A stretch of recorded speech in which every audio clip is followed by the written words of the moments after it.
I'd like to call to order a regular meeting of the Watchung Borough Board of Education on November 3rd, 2022 at 7 p.m. May we please stand for the Pledge of Allegiance.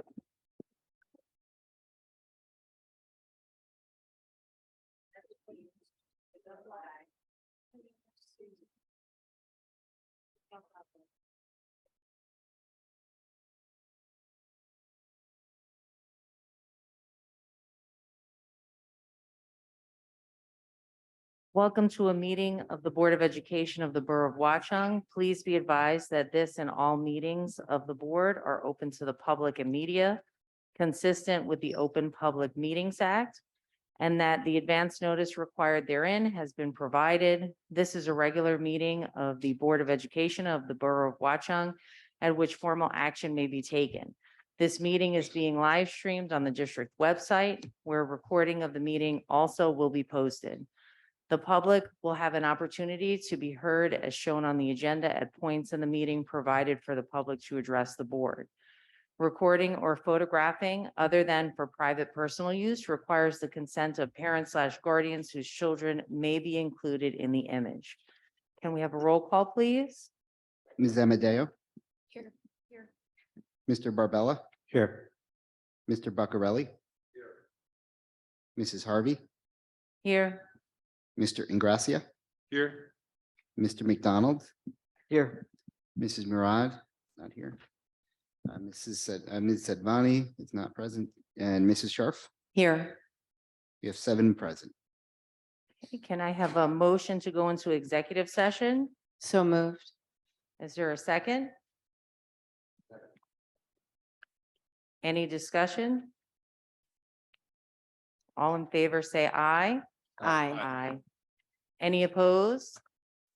Mr. Pepe, can you please read the reasons as to why we will be going into executive session? Whereas the Open Public Meetings Act, NJSA 10:4-11, permits the Board of Education to meet in closed session to discuss certain matters. Now, therefore, be it resolved, the Board of Education adjourns to closed session to discuss a matter rendered confidential by federal or state law, student matters. And be it further resolved, the minutes of this closed session will be made public when the need for confidentiality no longer exists. This closed session will be followed by an open session where action will be taken. Thank you. It should be about 10 minutes.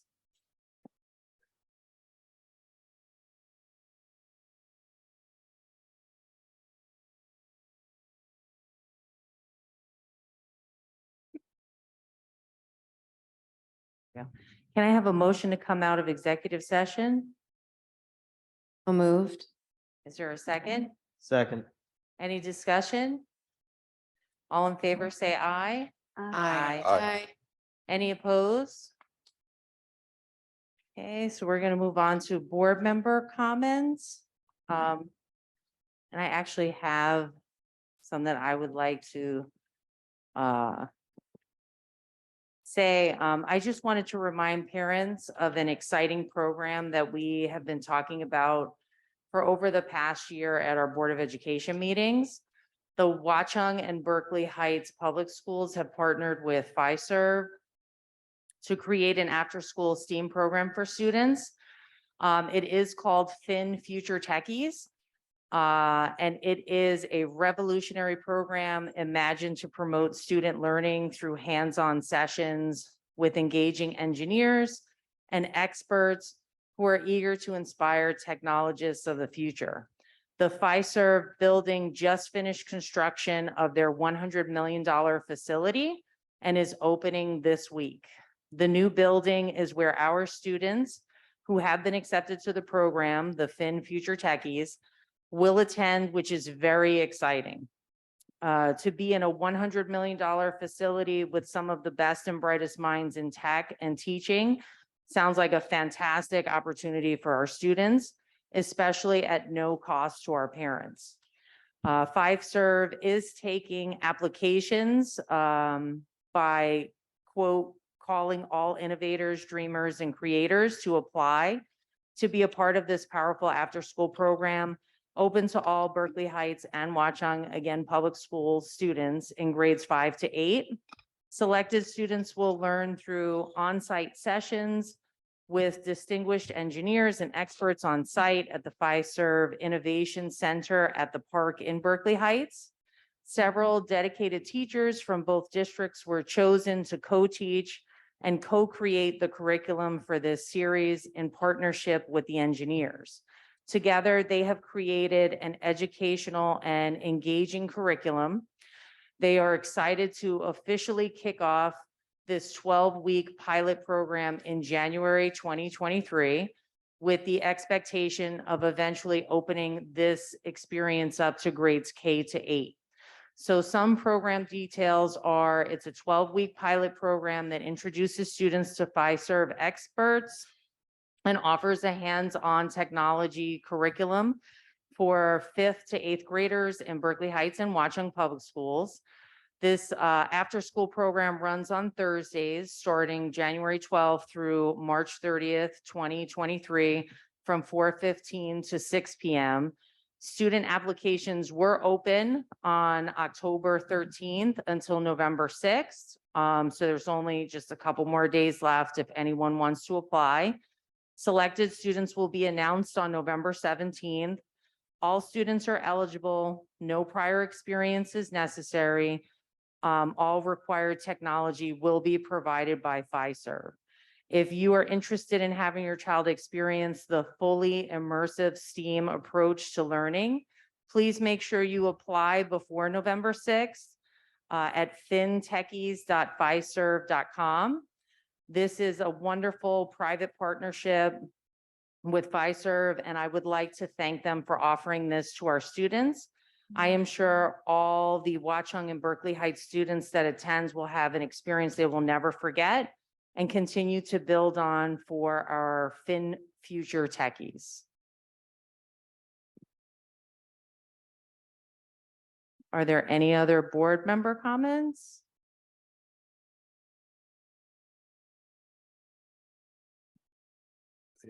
I'd like to make some comments.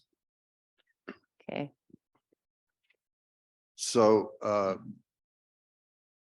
I've been on the board for 4 years now, and I've been a member of the operations committee the whole time I've been on the board. And there's been quite a lot of talk about our finances. And I got a flyer in the mail the other day that said $43 million spent over the last 3 years. Where'd it all go? And it made me think, where did it all go? These are people running for the Board of Education, and they're asking, where did it all go? And I'm saying, well, people that are asking for transparency, this group, only has to look on the website of the district and see where every dollar of it went. And so I said, so why is that question being asked? Where did it all go? So either they didn't go to the website and look, or they're implying that the money's been somehow spent in a wasteful manner. And I said, really time to talk to the public about the state of Watchung School District finance. And I'm making these comments as a board member, not on behalf of the operations committee or anything like that, not as the chair of the operations committee, just as a board member comment, because I think it's important the public understand the financial state of the district. So I asked myself 3 questions. Where are we? How did we get here? And where are we going? Where are we? Class sizes that in some cases are becoming too large. Failing infrastructure, including basic HVAC, that 2 experts told us need complete replacement after 20 years in service. Any given day, more or less 50% of classroom HVAC units are experiencing some kind of problem, and Band-Aids aren't the solution. By the way, those same experts told us our systems were well maintained, but were just old. Again, contrary to the misinformation going around in those flyers. We have woefully outdated learning spaces, from individual classrooms to common use areas that are decades behind the times with respect to modern learning environments. There are much needed security improvements we cannot fund. There's an inability to meet unforeseen expenses like skyrocketing transportation costs. There's always the danger of the unplanned that we're not ready for. The year before I joined the board, there was a $400,000 mold problem that depleted the capital reserve. Make no mistake about it, these things all affect the safety and well-being of our children, as well as their academic achievement. So how did we get here? As I said, I've been on the operations committee since January 2019, when I first became a board member nearly 4 years ago. Although I've run large businesses and have a very good understanding of finance, I was not completely familiar with school finance. It's a little bit of a different animal. And I'm sure most of the general public isn't. So I want to take this opportunity to educate and inform you about the district's finances and how school finance operates generally. There are generally two buckets of money or sources of funds we use to run the school. One is the operating budget, which is the day-to-day operations of the school. So payment of the salaries of the administrators, the educators, and everybody who works in the school, utilities, running the day-to-day operations of the school, books, supplies, that sort of thing. It's all set out in great detail in our budget presentations over the years. The second is the capital reserve. That's money that is built up only if you have excess operating expenses and can put it into the capital reserve. And reserve is used for capital items. And for those of you who aren't familiar with capital items or capital improvements are, it could be anything from replacement of HVAC. A lot of the projects that you see, everything that you see on the referendum projects list is capital item. Security upgrades could be in addition to the school, could be redoing rooms. Those are capital, air conditioning, heating, ventilation.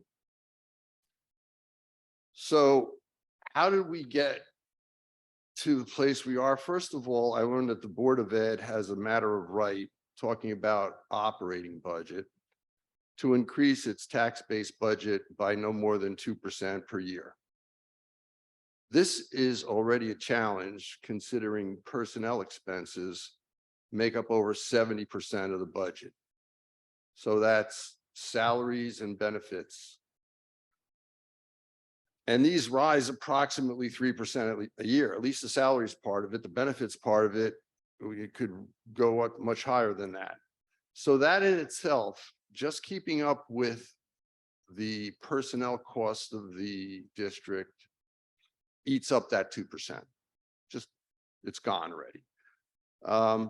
So when you add in other fixed cost increases like utilities and transportation, we're faced with a deficit every year without adding any additional programs or services or enhancements to education.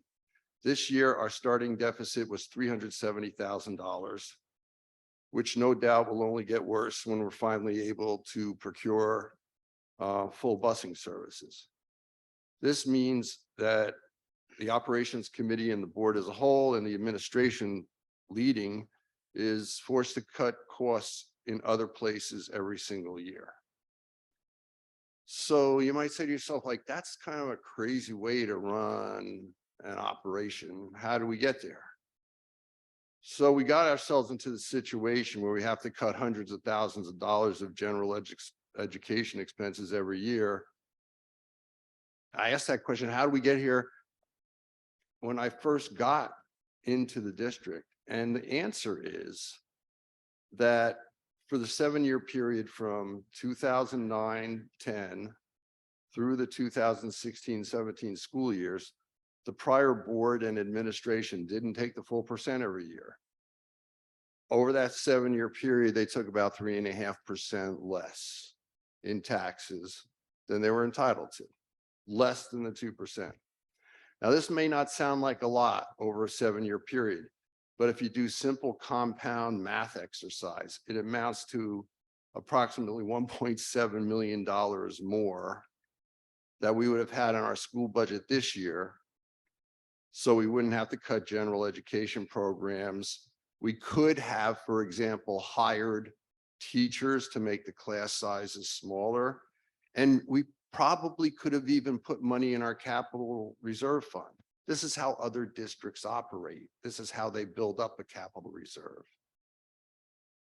And this benefit, wouldn't only have been this year, would have been, every prior year since, lesser amounts, but all adding up. Part 2 of how we got here involves the other bucket of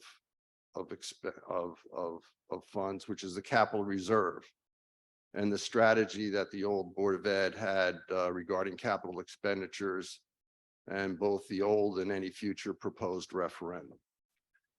Again, early that first year when I took part in the budgeting discussions, I was very confused by what was being decided. The year before, exactly a year before I got there, the school district had paid off the prior referendum, which was costing taxpayers about $800,000 a year.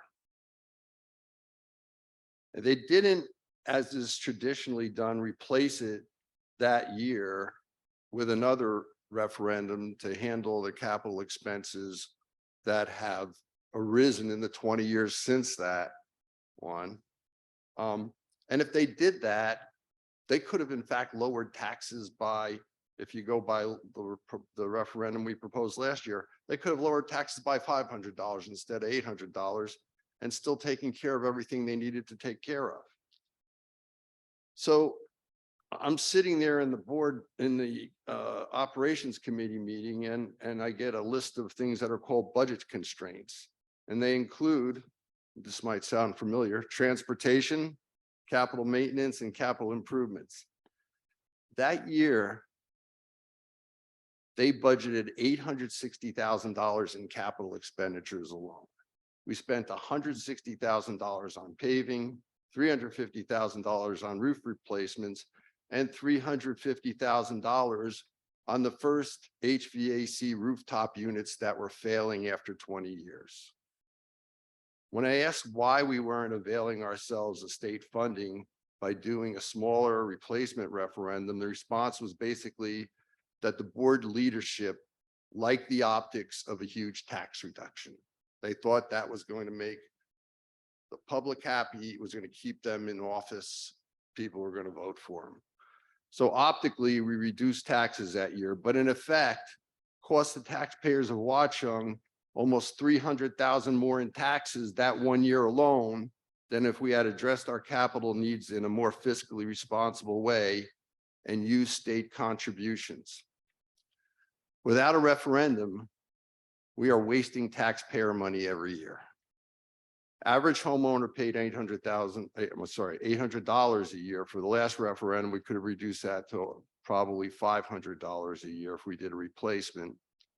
Instead, we have cost the taxpayers hundreds of thousands of dollars for projects that would have been partially paid for by the state. So now what effect does this have on the capital reserve and the operating budget, the two fund sources? Capital reserve was 1.8 million as of June 30th, 2018. We did a study on this. This is very low, way below the capital reserve of our surrounding districts and other comparable districts in the state. The estimated capital reserve projected for June 30th, 2023, if we spend the money we've appropriated this year, would be only $450,000. So if this comes to pass, we will have spent nearly $500,000 of town taxpayer money over the past few years instead of having the state contribute that share. $500,000 extra to Watchung instead of which would have been picked up by the state. So the punchline of how we got here is misguided financial planning. 5 years ago, the board could have lowered taxes, made necessary capital replacements or improvements with state aid with a smaller referendum, And by taking the 2% COLA increase, continued to have breathing space in the operating budget. They chose not to, just in order to make it seem like we were saving taxes, when in reality, we were wasting tax money. We need to fix this foolish financial approach. So now we get to where are we going? This depends entirely on our community and what we want for our children, our property values, and the desirability of living in Watchung. First of all, we have to pass the referendum and have the state of New Jersey fund a third of the improvements that are badly needed to keep our students healthy and safe and our district competitive with our neighboring towns. If we don't, we will continue to underfund the schools and drain our capital reserves needlessly to pay for 100% of whatever we replace instead of 67%. And all the while, we will be paying ever increasing large bills to maintain broken down equipment, which only puts more pressure on the administration every year to cut education programs from our operating budget.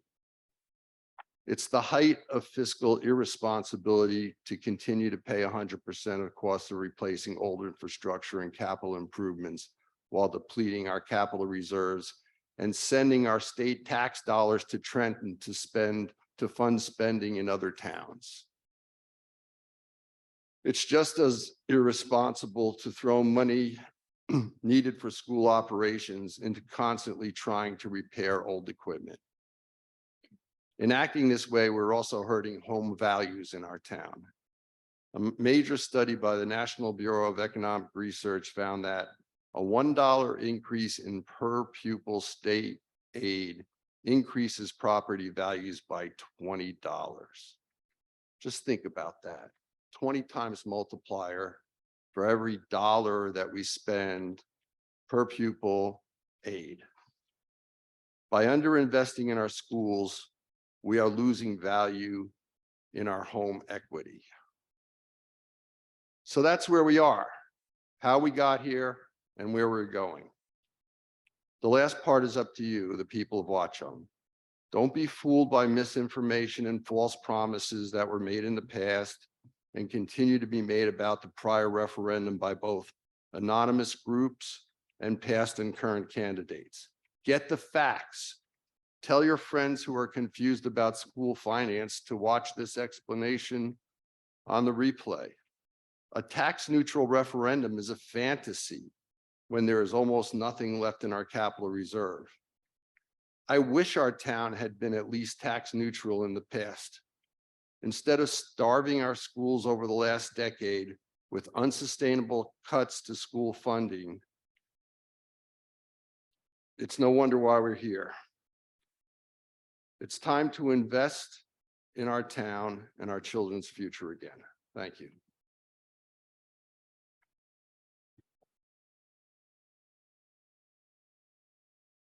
Okay, we'll move on to superintendent's remarks. Mrs. Harvey, could we have the principal's reports first? We have our student council president from Valley View here, Pierce, and so he could go first, and then we'll do the presentation afterwards.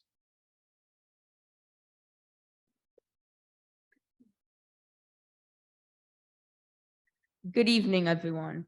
My name is Pierce Grunstein, and I'm Valley View Student Council President. I'm happy to present the Bayberry and Valley View Principal's Report for the month of November. First grade traveled to Doyle's Farm in Flemington on October 20th for an exciting field trip. Everyone enjoyed learning hands-on about farm life and connecting with each other. I-ready individual reports for the fall diagnostic were shared with families this month via the Genesis Parent Portal. The reports provide parents with specific information on the child's strengths and areas for growth. Bayberry celebrated Red Ribbon Week starting on October 24th with a variety of spirit activities and school-wide events. Our theme was Healthy Habits, celebrated with a school-wide healthy walk and a school-wide read-in at the end of the week. It was so nice to see the entire school reading silently in the halls. The PTO Book Fair was held on October 27th and 28th, and it was a huge success. Students enjoyed picking out new books with the class, and parents were able to shop on Friday evening. Thank you to Miss Waldron and the PTO for the hard work on this special event. The community came together at Bayberry School for another successful WEF Trunk or Treat on Saturday, October 29th. To support this event, all classes participated in Candy Wars.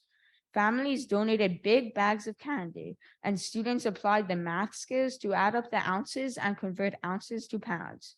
They also learned how to analyze the candy data, estimating and making predictions.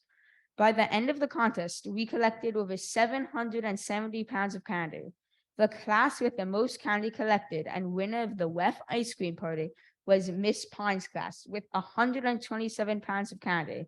Thank you to WEF for planning this fun event. Students showed off their costumes during our Halloween parade on Monday, October 31st. Students also enjoyed spooky crafts, games, and special treats during the Halloween parties. Bayberry will hold parent-teacher conferences next Monday, Tuesday, and Wednesday, and students will be dismissed at 1 o'clock all 3 days. Conference signups will end on Friday evening, so if you haven't already done so, please sign up through Genesis. I am now happy to present the Valley View's principal's report. We wrapped up October with our student council Halloween booths. The Halloween booths involve student-created boardwalk games for a little fall fun. Students played games and won prizes while exploring the booths with their classmates. Emma Sweeney won second place in the 62nd Horror Fest Microfilm Festival. The contest asked middle and high school students to explore the creativity and skills in the horror thriller genre. Contestants were asked to produce a film based on a provided prompt by telling a precise yet compelling story within 60 seconds. Congratulations, Emma. Our ELA and math workshop classes began this week. Students who qualify receive extra help once or twice a week in the identified subject or subjects. On Tuesday, November 1st, our new ESL teacher, Ms. Arudaya Sameh, began. We are excited to have her in Watchung. Thank you to Ms. Starr for teaching our ESL students for the start of the year. This Friday, November 4th, students are invited to attend our Fall Fest. The Fall Fest is an evening event with a live DJ, an open gym, and snacks to purchase. Our first event for 5th and 6th graders is scheduled from 5 to 6:30 p.m. The second event for our 7th and 8th graders is scheduled from 7 to 8:30 p.m. The PTO and Student Council work together to make this an exciting event for our students. Thank you to all involved. Life Touch photographers will be at Valley View on Thursday, November 17th for picture retakes. Photos will arrive in December. For the month of November, Miss Keene set up America's White Table in our entranceway, a small table covered in a white tablecloth set with a plate, silverware, a black napkin, a red rose, and an inverted glass to show our concern for our fallen and missing military. Believe it or not, the first marking period ends on November 9th. Report cards will be viewable in the Genesis Parent Portal on Friday, November 18th. On the 18th, students will also celebrate Friendsgiving, which is generously sponsored by the Watchung Education Foundation. Our Pursuit of Excellence after-school program for math and language arts will begin in late November. Parents of students who qualify receive surveys to help build a schedule that fits the students' needs and availability. Thank you and have a good evening.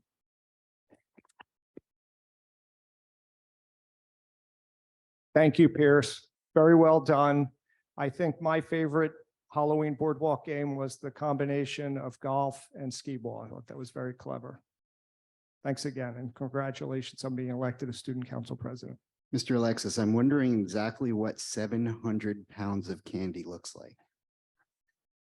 I knew that would catch your attention, Mr. Pippin.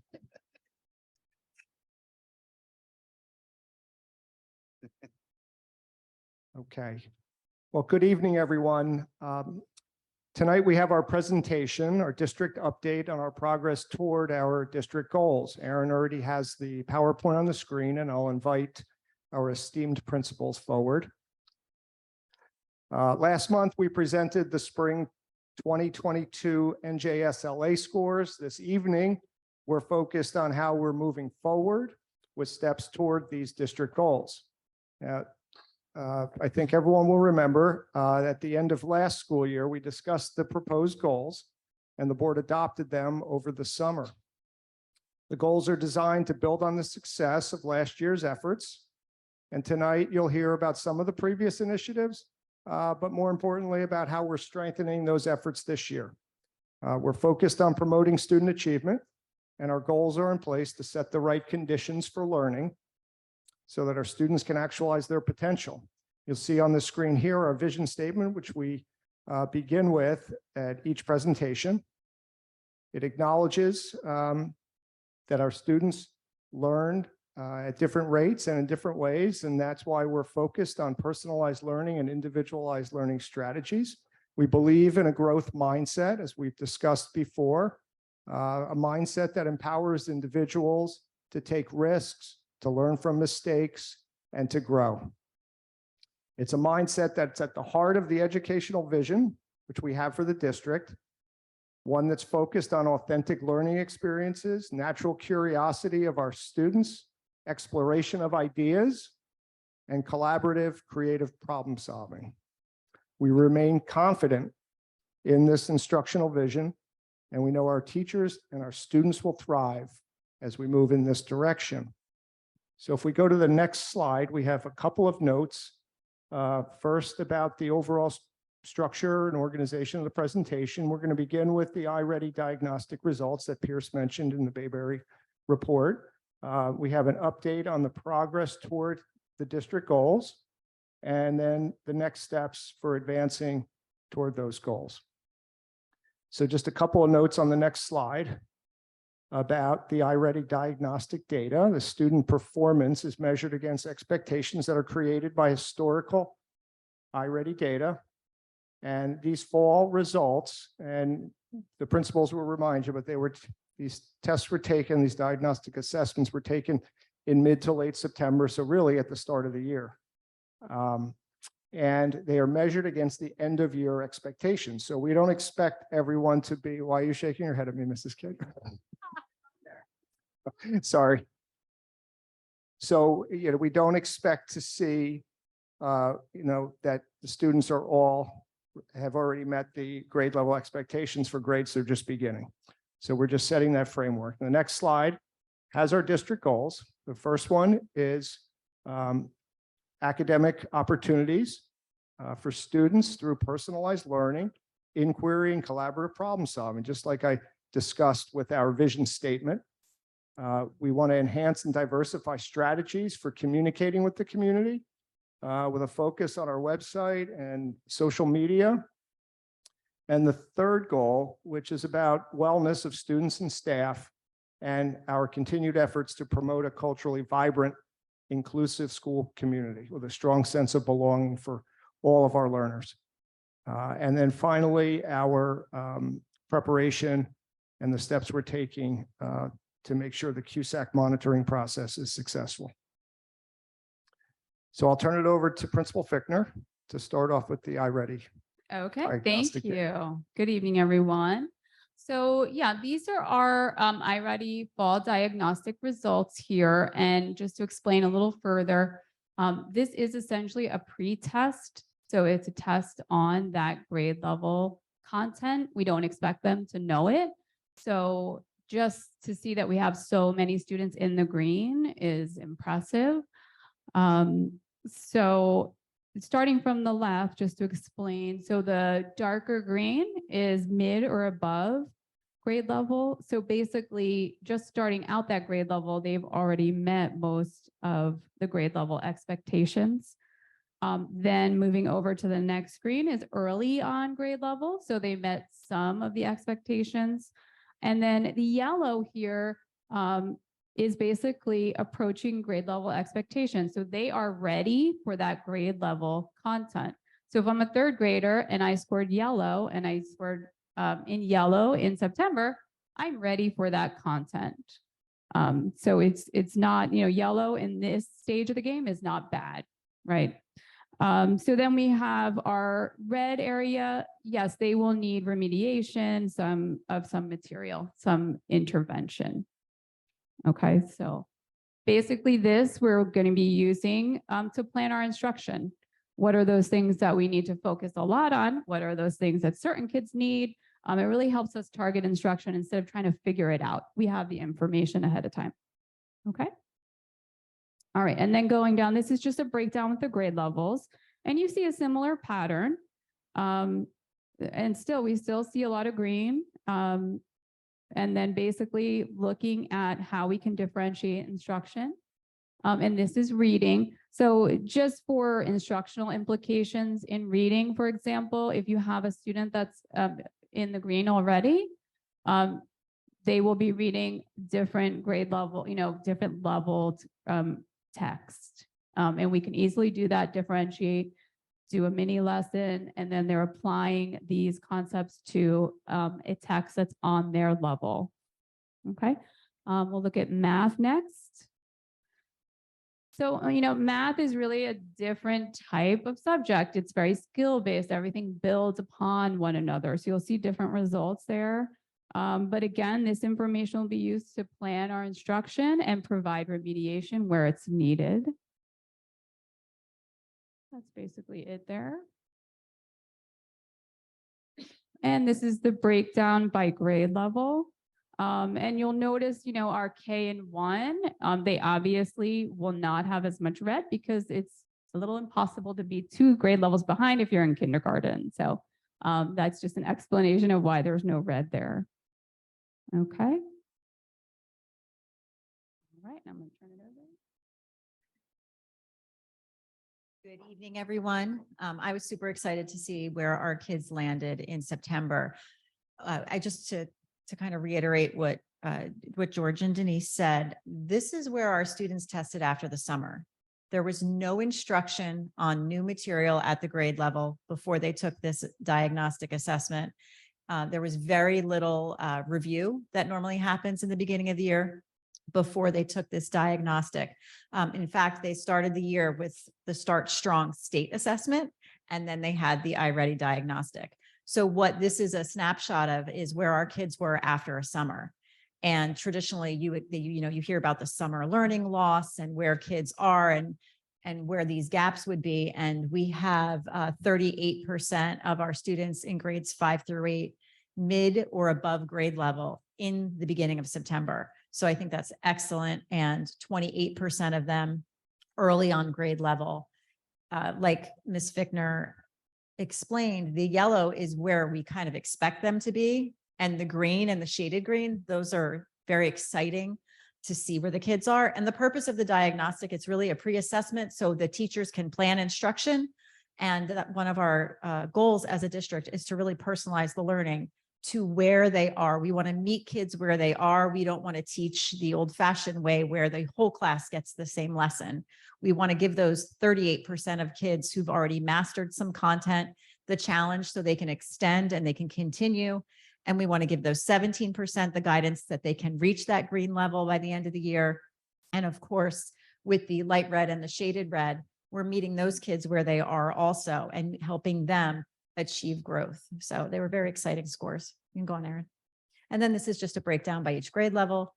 So you can see those nice big green bars going across. Sorry, I get excited about this stuff. Math. Thanks. So math, it's the same trend that we saw. We see a nice chunk of kids that are at or above grade level to start the year in September. And then as Ms. Fickner explained, those yellow kids that scored in that yellow range, they're ready for that learning. So they've mastered the previous grade levels, contents and skills, and they're ready to move on. And then another breakdown for each grade level for math.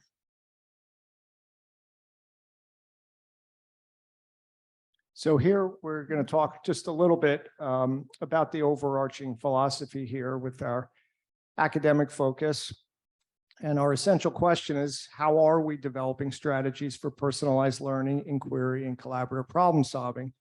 All concepts you see in our vision statement. So when we look at the teaching and learning process, we're not just looking at classroom instruction. We're looking at, of course, the classroom experience, but also enrichment programs, clubs and activities, field trips, and the professional learning that's going to help the teachers, help the students grow. So when we go to the next slide, we're going to look a little bit at the idea of the culture of inquiry we've talked about, right? A culture of inquiry and collaboration. And what we really want for our students and our staff is to engage in authentic, deeper learning. LATIC is the program that we're working with right now through our consultants and that we've hired with our grant money from the state. And it was plenty of professional development early on before school began, and then again in October. And we have regular consultant coming to work with our teachers throughout the year. It was reported very successful from the teachers that participated in that training. We're also using, as our principal said, iReady data to inform instruction, right, and personalized learning, looking at where there are gaps and where we can help students grow in certain areas. Right, so this is for students, it's for classes. We're also using the state data because the teachers get individualized score reports, and it's broken down by content and standard, and they're using that to help our students. We emphasize, as I mentioned, a growth mindset, but really what we want to do here is build student agency and pride in the work. We want to engage students. We want them to monitor themselves and participate in a collective responsibility as they collaborate together in groups and as classes. And so we are obviously going to reinforce throughout the year the productive collaboration, and we're using evidence-based experiences to help improve teaching, to help students grow. And I'm going to turn it over to the principals to go to the next slide and talk about some of the enrichment programs and some of those experiences. All right, we did rock, paper, scissors, and I won. We are expanding our SOAR opportunities in our program at both schools. We're looking at changing the identification, how frequently we identify students, so we have a more open program to allow kids in all the time, to give them more of those opportunities. I think you heard Emma Spini won an award for making a short horror clip. That's one of those SOAR opportunities and contests. We're constantly looking at different things to help kids explore their creativity and their ingenuity in different ways. We are expanding our coding opportunities and our STEM coding classes that we have at Valley View. We have school-wide contests at both buildings, the Spelling Bee, the Science Night, which is a collaboration between both schools. We have the STEM Family Night that we started last year. We have multiple writing contests that we have all of our language arts classrooms participating in, and art contests. Again, we're always looking for opportunities for those kids who are interested or passionate or just want to try something out to extend it, whether it's within the regular classroom, within our enrichment program, specifically SOAR, or as a whole. We have our flex period, which is a dedicated period that students have daily, where they can go to an art enrichment club, they can participate in band, they can participate in chorus, they can get extra help from teachers, they can collaborate with friends, they can do side projects in the STEM lab. So that flex period is theirs. And we're looking to build that every year with more and more opportunities for them. We actually had students request to have a Dungeons and Dragons club during that period. So we found a teacher who was passionate back in the 80s about Dungeons and Dragons. And, so we're going to be starting that up also. So a lot of fun things going on. We're also looking to start a Valley View tech team made up of students that can help and assist all the faculty members and other students when they have technology issues or things they need to get done. We have experts in the buildings that are in 7th and 8th grade, and then we want to use them, and they're excited about it. So I picture cute t-shirts. I'll keep you posted on that. And then did you want to talk about Bayberry? The enrich? Yep, just real quick. So we also have a coding and robotics club that's on the agenda tonight, Mrs. Mills. And then the only other thing specific to Bayberry there is the Bayberry lunchtime groups, which have been super popular. Mrs. Mills open to anyone in the grade level. So she's meeting with one grade level at a time during the students' lunch, and they do some enrichment activities, a lot of fun stuff like critical thinking puzzles and things like that. And just for students to actually go during their lunch, I think says a lot, that they're really interested. All right, so then we're looking at some after school clubs and activities because we know that the students' interests are very vast, and sometimes we don't hit on those interests during the school day. So we have some math related clubs at Valley View, Math Club and Algebra Club, Adventure Club, and you can expand on that if you want. Sounds amazing. We do have additional contests and events for the existing clubs, and we have a program called the Coloring Confidence Program. That is a reading and art program at Bayberry. One of the Girl Scout projects, it's a Girl Scout Gold or Silver or Gold Award project. And she's amazing. She's a great role model for those kids as well.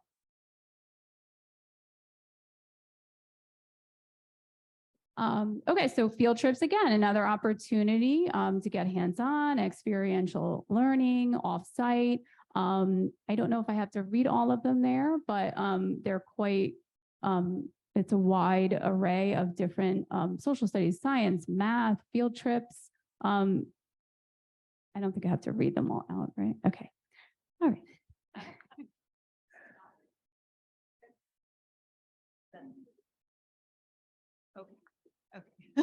Sorry, we did plan this ahead, but it never works out. The IDE, the Innovative Design for Education, those are the consultants that are coming in to both schools. They've done whole school training on best practices in executive functioning and student achievement with our staff during those professional development days. 11 teachers at Valley View are getting personalized coaching. And what that involves is we have a consultant that not only comes in and does professional development with them during the school day, but that professional development is based on her observations in the classroom. So as she's working with them and teaching them about how to individualize learning and build that student autonomy and help enhance the best practices that they're using as teachers, she then goes into the classroom and watches it in action. So she knows what kind of feedback to give them to help them tweak things to make it even better. It's great having another set of eyes, and she and I have conversations all the time about what she's seeing, what I'm seeing. She has jumped into faculty meetings to, again, address the whole faculty with maybe something that, they're just tired of hearing my voice all the time. It's nice to have somebody else. And she's bringing different resources to the table. One of the other resources that the entire district has access to is the MyQ portal. It's a library of instructional resources for teachers. It has sample lesson plans and resources and ideas and articles and research, videos, all kinds of things for them.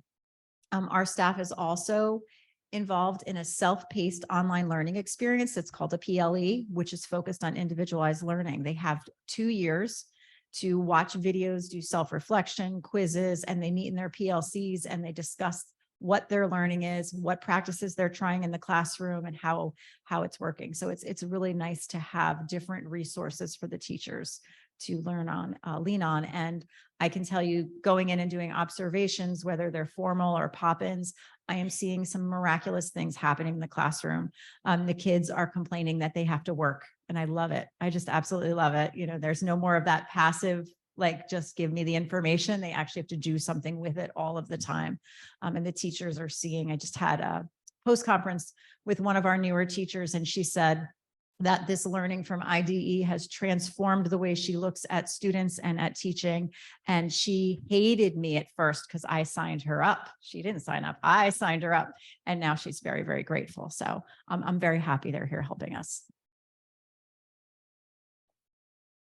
All right. So, and one thing that we've been doing at Bayberry is response to intervention training. So for those of you not familiar with some of the educational lingo, basically, what do you do when a student does not know something? How do you get them up to speed? And that has a lot to do actually with the process It has to be very efficient. You have to make sure that you're monitoring students more often and you're tracking that. You have assessments and you put it into a system that you can look and see what the goal is and where they are towards the goal. So we did a lot of that. A lot of it was the system that we were using, but then also a lot about what are those high impact intervention strategies, because there are, ones that are research-based that show that they make more of an impact on student learning. And those are the ones that we wanted to focus on. We also did a Crisis Prevention Institute training. It's basically how do you de-escalate a student that might be in crisis or having unsafe behaviors. A lot of great techniques to de-escalate those situations to make sure everybody is safe. Okay, so professional learning. So I think we mentioned this the last time we presented that we switched over to the Danielson framework for teaching 2022. We had in-person training for the teachers, and we have online training that I have to get started on. I still have time. But yeah, we've been using the new framework, talking with teachers about the high expectations that are there with the new rubric. They've spurred some good conversations. We have Nextmark training, recognizing and addressing student mental health in the classroom. We have Marco Polo training, which is also, it's a platform that aligns with creative curriculum for preschool, provides, even the preschoolers get personalized learning. So it has personalized videos and family engagement strategies in the platform. Again, we're constantly looking at data, analyzing data to inform instruction. And we have this para-educator training for our paraprofessionals. And we do believe that everyone deserves professional learning.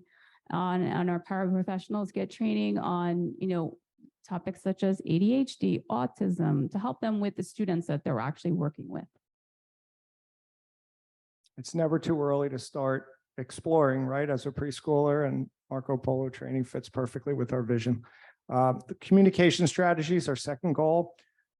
We are in the process of enhancing and diversifying our strategies for communicating with the community. We have a new website that we've been preparing. We're getting closer. We're hopeful that we can roll it out in the latter part of November. We're excited about that, and it will be an enormous improvement from our existing website. We also are preparing our Twitter accounts and trying to align that with the rollout of the new website. We continue our weekly district newsletter with community events, and we have regular communication from our principals going out each week with news and information for families. I'm going to ask the principals to talk a little bit about wellness in a culturally vibrant community. For those of you who remember last year's presentations, we had two separate goals last year, one focusing on social and emotional learning and wellness, and another one on promoting a culturally vibrant community. We've combined these two, and it goes back to what I said at the outset of the presentation, that we're trying to set the right conditions for learning. So it's not just about guided instruction or instruction that's one size fits all, preparing kids for a test. We're trying to create that community of inclusiveness and belonging, and helping kids, laying the foundation for academic and social and emotional growth.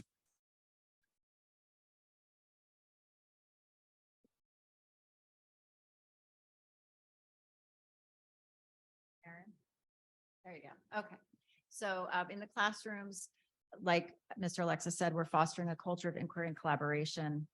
A big part of looking at the new Danielson framework and looking at the work that the consultants are doing with the teachers, as well as the training Denise and I do with them, is really helping the kids take responsibility for their learning. In order to do that, they have to be able to set goals. They have to be able to monitor. Am I making progress? They have to be able to self-assess. They have to be able to communicate with one another. So all of these are things that we're looking at in the classroom. And we also understand that kids learn in different ways. Sometimes they need different types of reinforcement or information presented in different ways. And sometimes they need different environments. So that's why we're looking at more flexible classroom settings where the kids can take ownership of their entire learning environment. Mountaineer Mondays, I think I've talked about this in the past. What we're doing is we're trying to create smaller communities within our small community for the kids. So they have an adult and a group of peers that they're having these social emotional discussions and lessons with, that they're doing these spirit activities with, just to give that connection, and they'll stay with those kids through their Valley View career. And then in 5th grade, that transition from the Bayberry to Valley View still has an emotional feel with a mix of middle school. So they get additional guidance lessons from our school counselor that helps them with the transitions. And then also from our school media specialist, Mrs. Keene, they get digital citizenship lessons, because we know how important it is in today's world to be able to use technology appropriately and responsibly. Keep going. Okay, for our staff, we have Mindful Monday activities. We have professional development that helps them with that work-life balance. And we have a health and wellness club.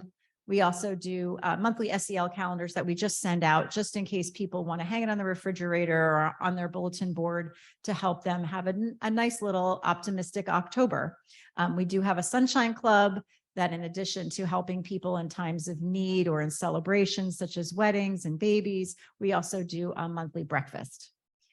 And then resources and training. Obviously, we always want to give our teachers the resources they need so that they are prepared as well as they can be for different situations. And the example up here is not a nice one, but suicide prevention resources.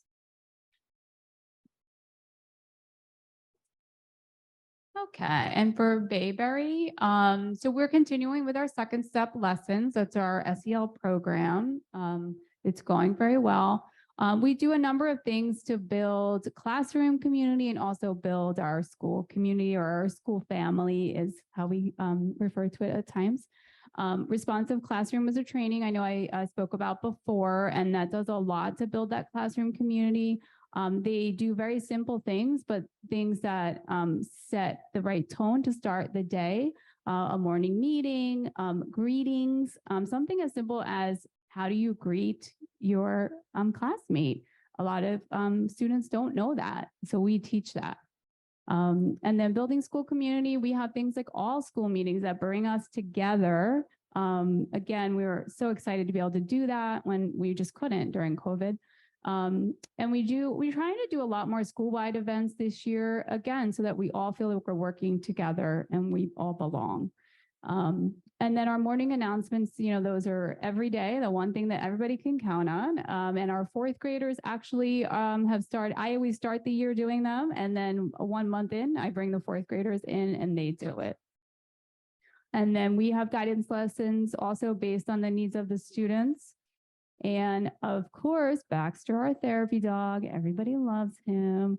It's really nice to see him walk around the halls, because the students, the way their face changes as soon as they see the dog, and they just take a breath, and I've seen that with the staff as well. Like, they could just be stressed running down the hall and they see Baxter and they go, oh, Baxter, so it's really nice to have him around. We also were lucky enough to have an increase in our physical education and our guidance counselor through some of our funds in the grants, which has been really nice. Last year, we didn't have quite as much physical education for our K and pre-K. We had to combine a couple classes this year. They're getting more attention because they're able to have their own class and an extra one. All right, next one. And for our staff, again, the responsive classroom training was also for them because they feel like it relaxes them as well, but it also creates a better community in their class, so they are less stressed. And we have a health and wellness committee, and they focus on staff wellness events. Our next one coming up is a yoga for our staff. We had a painting party in the past. And then we also have a little mindfulness activity at the beginning of our faculty meeting. So just those little things that help our staff. And we also have the monthly breakfast hosted by the staff.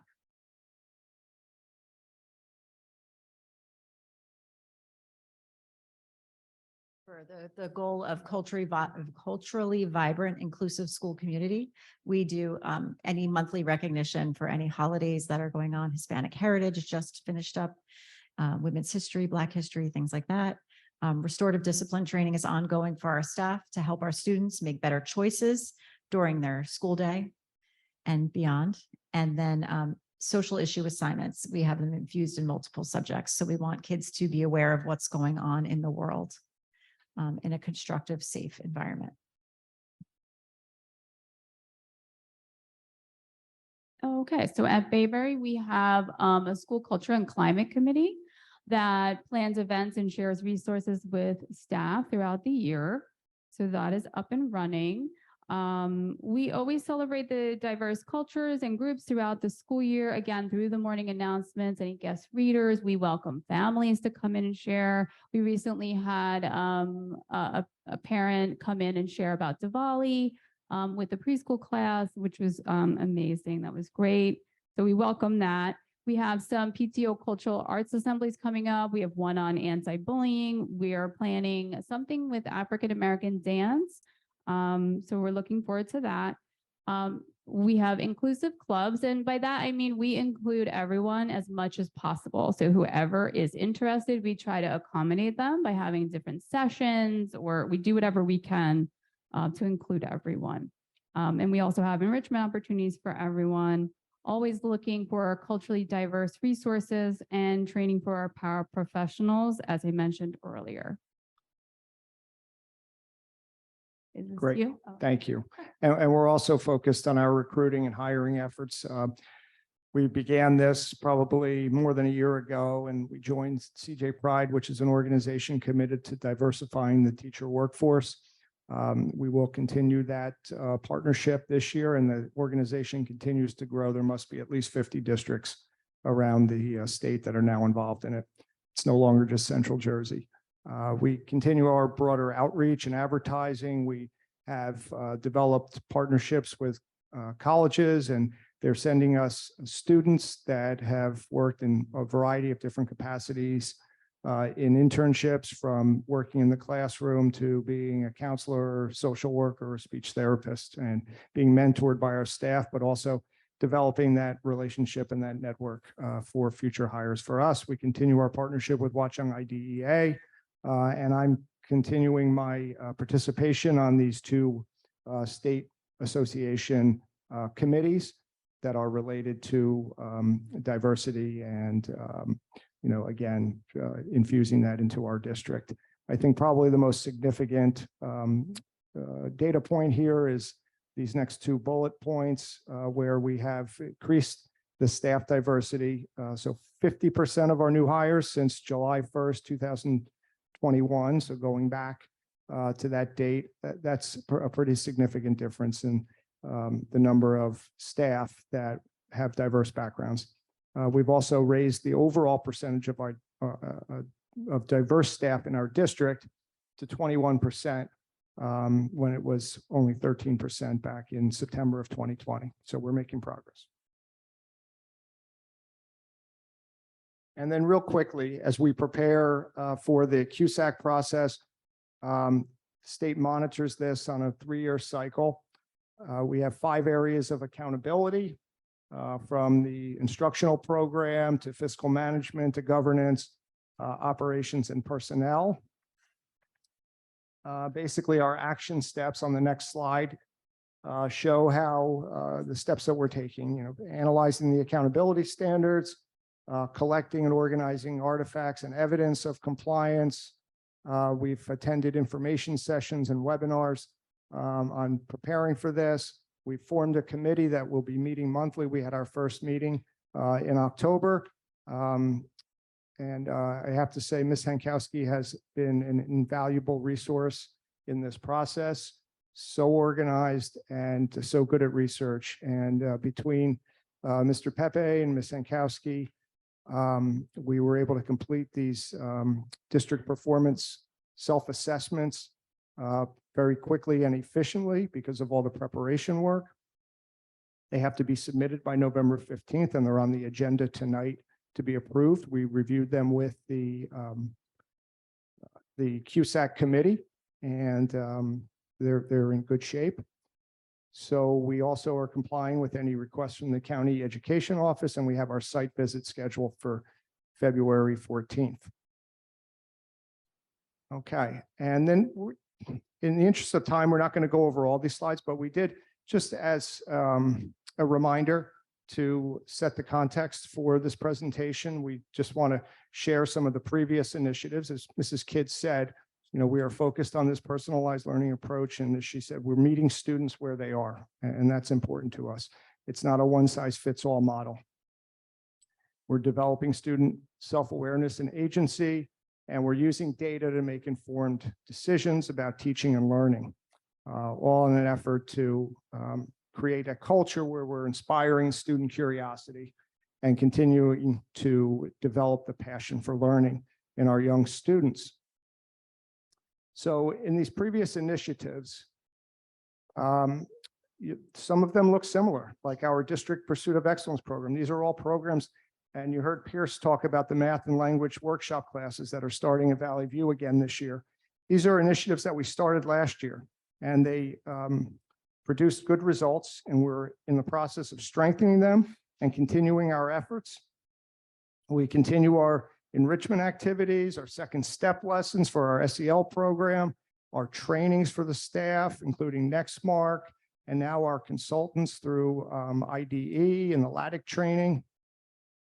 So these are all important parts of the process. And as we move forward here on the slides, you see that, the same kinds of things that you're hearing about that we're doing this year are ones that we have initiated in the last couple of years, and others have been around for a while, like the Treps Marketplace, but it's such a great example of authentic learning outside of the classroom. Last year, Mrs. Kidd started the Family STEM Night, which was phenomenal because it gave kids an opportunity to come in with their families and show their families things that they're learning involving science and technology. We go to the next slide here, Aaron, and we have advancing instruction toward design thinking and problem solving. Now, if you remember, that was our goal last year. Our first goal was to promote design thinking and problem solving across the curriculum.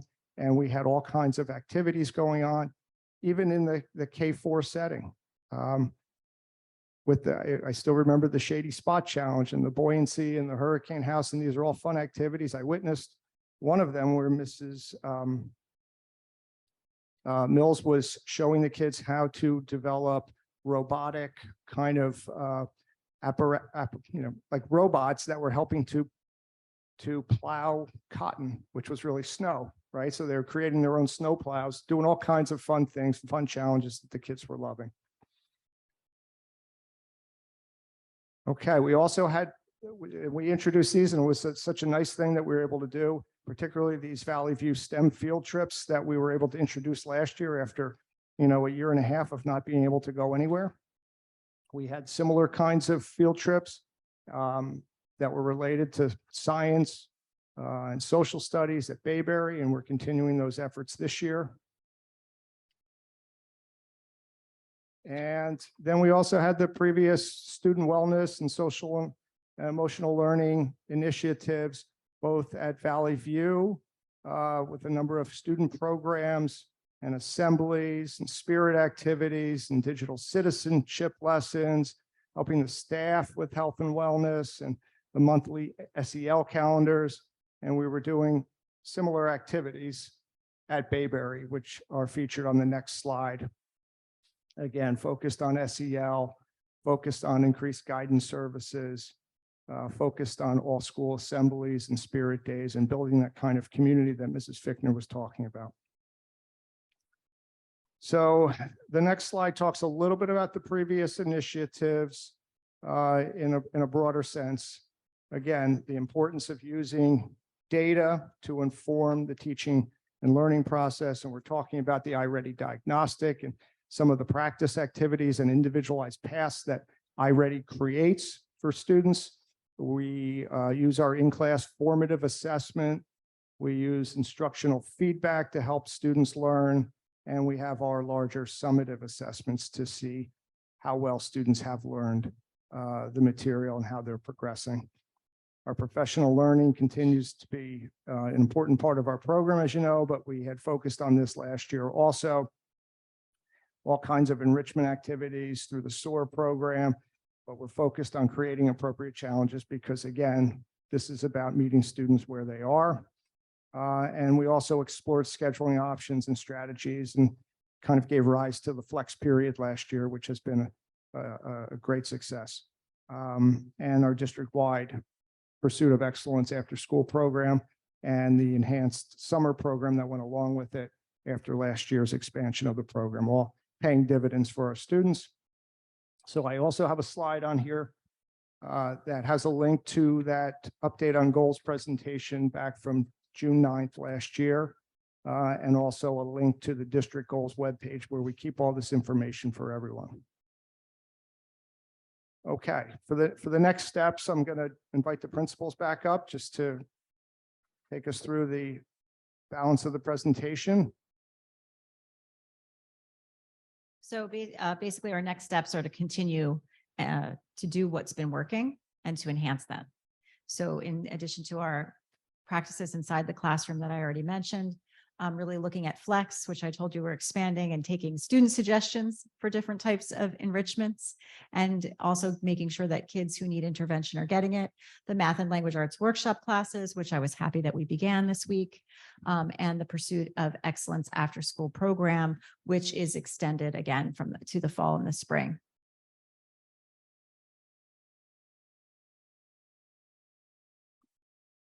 And for communication, we have been talking about our website. We're getting ready to reveal that. That should really help parents access information easily.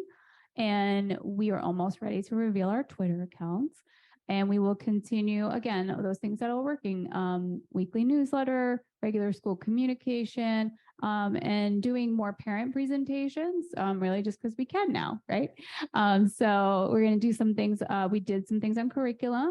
We did a Title I ESL presentation, and we're looking to plan something on HIB, the HIB policy, harassment, intimidation, and bullying for parents. I just wanted to add to the communication. One of the things that many of the Valley View teachers are putting in place, we talked about having students be accountable and reflective about their learning, is the students are creating classroom newsletters that are being sent out to families. So they're individualized for that classroom. I know we have a few of our 5th grade teachers doing that. I think all 3 of them actually. And we have several of our language arts teachers trying that out now. So it's nice to see what the kids are coming up with on their own and how they're collaborating together to decide what to include, what not to include, and to send that out to their audience, the parents. And some of them are actually including homework and challenges for the parents to do. So stay tuned, parents. Wellness, obviously, we're continuing with our second step program at both schools. Professional learning for the staff is ongoing, and the staff SEL buddies, pairing them up with someone who they know they can report to if they're having a success or if they're having a rough day. And then, as Ms. Fickner said, the continued celebration of our diverse groups through school spirit events and embedded within our curriculum, so all students feel seen and a part of our Watchung community. And next steps for culturally vibrant, inclusive community. We will, what? Oh, okay. You didn't do it. Continued celebration of diverse groups as school spirit events, and of course, embedded with our curriculum. Continue to seek out some, student assemblies and author visits that create that appreciation for different cultures, and continue reviewing supplemental resources and curricular units.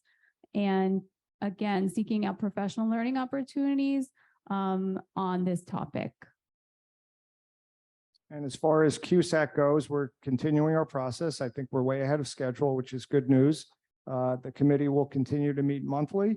I want to thank Mr. McDonald for serving on the committee, because we need a board member to be part of that committee, but we also have our principals and Mr. Pepe and Ms. Hankowski and Ms. Mbimbo and Mrs. Keene. So it's a great committee.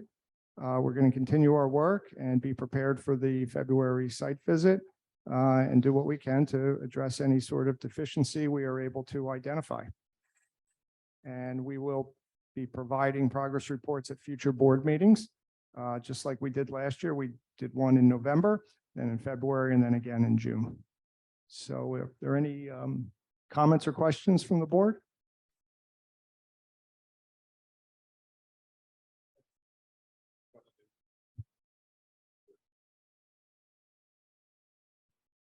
Did you have the opportunity to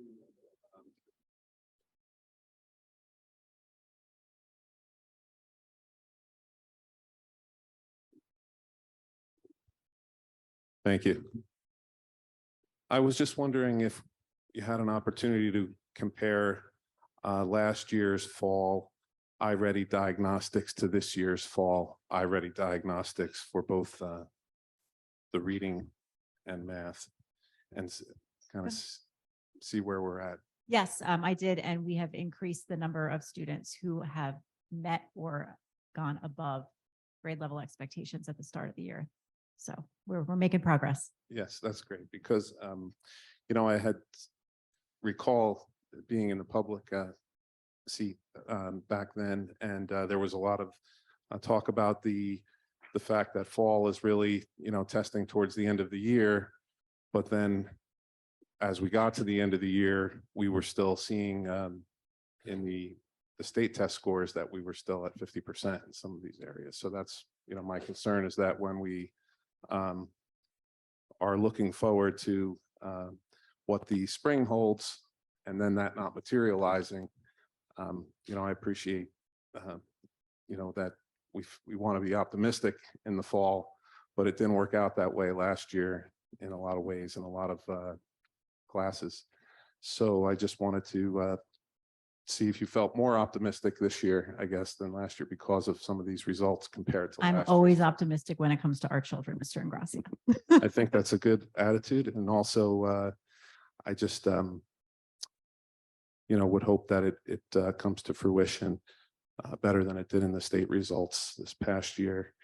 But I also just wondered if in the last board meeting, I had brought up the subject of, you know, with the class sizes and with the various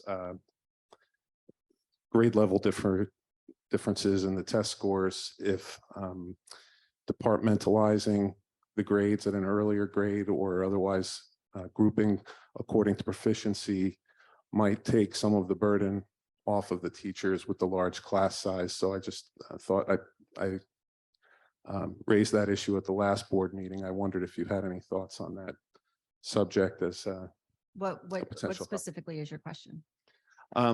Specifically, if there might be a way to either at younger grades move the students around to different classes for their math, different for their language arts at earlier grade levels, perhaps, and also within a classroom to group the classes according to proficiency in the test scores. If there's some benefit to a teacher not having to present material in a classroom with maybe 26 students or something that where you have half the class or more below the grade level or half that are meeting or exceeding. Is there any? Right. And that is best practice within the classroom to differentiate the kids. You'll have different reading groups at the elementary level based on their skills, based on that mini lesson. A lot of the things that we're building in the middle school classrooms and working with the personalized learning is that, you know, the teachers are meeting, like we said, the kids where they are. So if you have 3 students that need reinforcement in one area or a lesson directly taught to them and getting reinforced, the teacher will spend time with them and they'll move on and give the kids the different things that they need.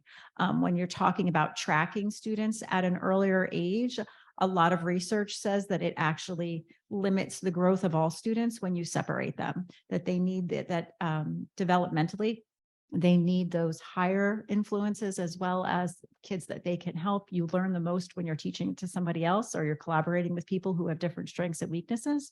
So those are my personal and educational philosophies on it. But you hit the nail on the head. And the whole reason we do the diagnostics and pre-assessments and things like that, whether they're classroom based or they're iReady or the state tests, is to give us the information about where the kids are so we can based on that lesson or based on that skill or that content, we can give them what they need in those small groups or individually. Thank you. You're welcome. I just wanted to say, I thought at the beginning of the year, I received a lot of communication just from having children in one school. And then when one of my children went to Valley View, I didn't realize the amount of communication I probably would be receiving from both schools. So if parents are getting close to that experience, I guess buckle up, because you're going to get a lot from Bayberry and Valley View. I just took a couple notes from what you guys presented, and I do have to say, for the communication strategies, I am very excited about a new website. I really don't like the one we have. I find it difficult to just find things on it. I like the regular communications that, I'm getting as a parent, and I'm sure our community does as well. And then I have seen the newsletters from the district and from individual teachers as well. So that I enjoy seeing that and getting kind of like a spotlight into the classroom with the kids, because a lot of the times as parents, we send them here and, we're like, what do they do for 8 hours, right? So seeing that and seeing images of what they're working on and some of the work that they're producing is nice. And I did actually like that you placed links into the presentation so that we could go back to previous information. So I thought that was very helpful. I just wanted to applaud you guys for the academic initiatives in the classroom, the enrichment programs, the clubs and activities, the field trips, the professional learning for teachers as well. I mean, just all of it is pretty impressive. And I definitely like the initiatives you guys have for the wellness and culturally vibrant, inclusive atmospheres.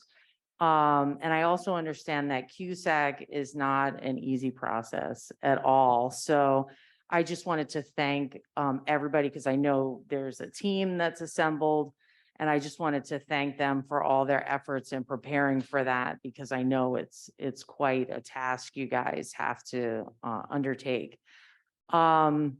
And then sorry, my final thought was just that you and the staff seem to definitely have a lot going on for the students. And I just like to thank all of you for being a part of developing well-rounded students and always focusing on their student achievement. So thank you for all your efforts, and the staff as well. Thank you.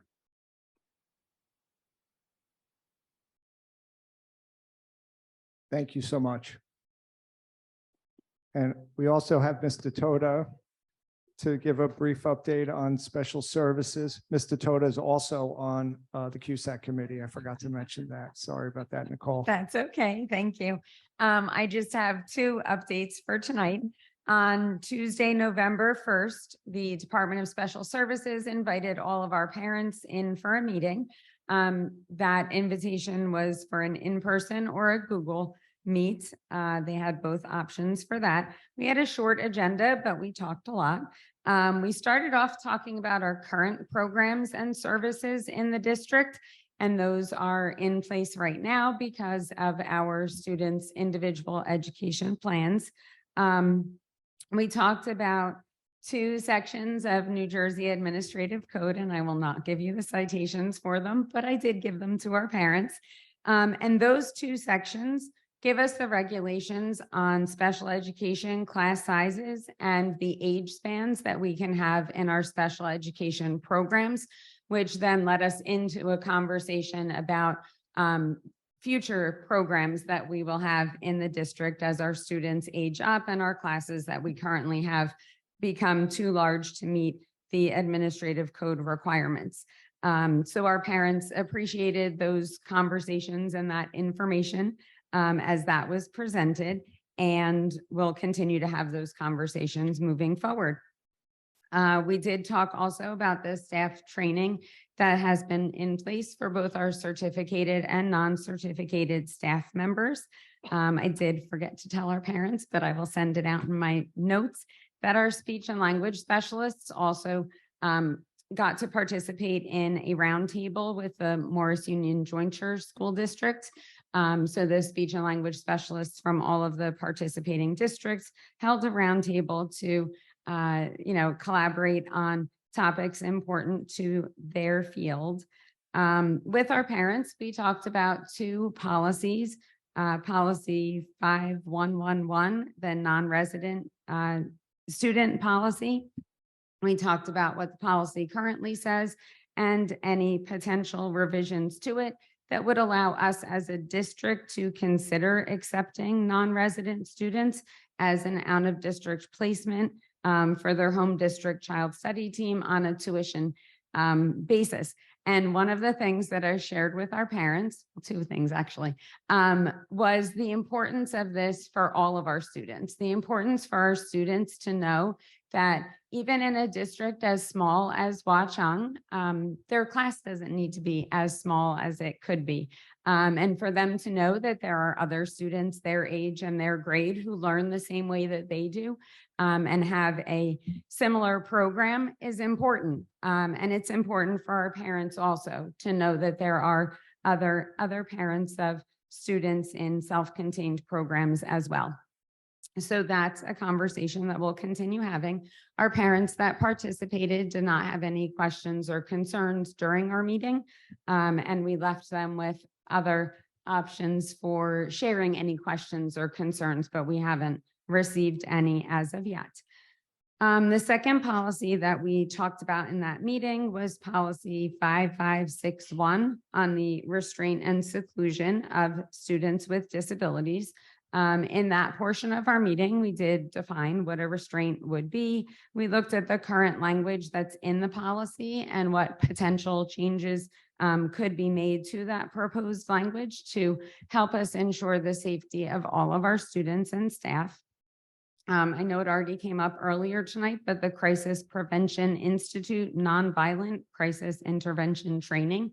And we went through with our parents those sections of the training that we could train our staff in. So understanding that behavior is a form of communication and recognizing behaviors as they're happening and the most effective strategies for responding to behaviors. We talked about safety interventions and disengagement skills, which would be like if someone was pulling your hair, how could I safely disengage from that? And then we talked about post-crisis and what would happen after a behavior, because that's an important time in the process to reestablish rapport with the individual. We shared with our parents the sections of that training that we have not to this point trained our staff on, and that would be because of the policy that we have. We actually showed them pictures of what those restrictive holds would look like so that they could have a visual of this is what we're talking about when we're talking about a restraint within the training that our staff would be given. And at that point, we didn't have any questions or comments on that portion either, and we haven't received any questions on that since. We did talk about meeting again on December 1st. Again, we'll offer an in-person and a virtual option for anyone who wants to participate either way.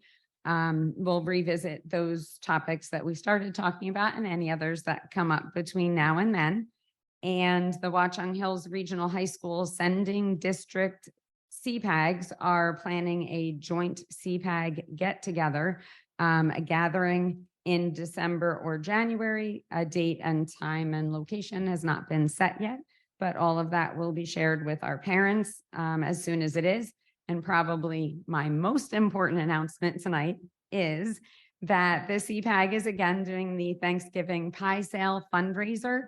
That flyer went out again yesterday in the community events email from the district, and the order deadline is November 16th this year, and pickup would be November 22nd at Bayberry.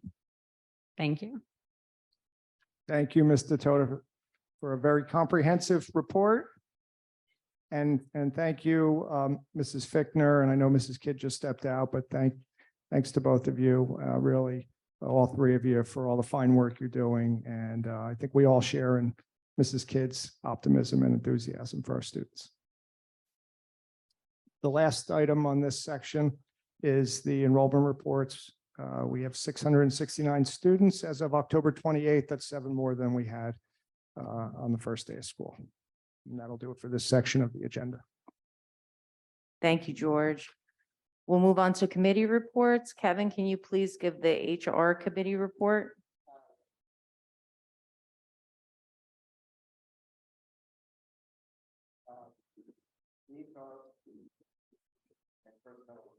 Hold on a second.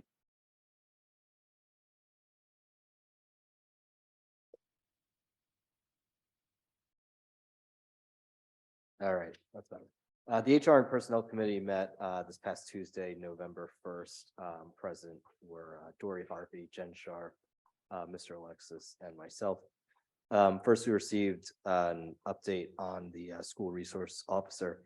Mr. Alexis explained that he had communicated the board's willingness to contribute a certain percentage of the overall cost of an SRO, which has been estimated at about $100,000.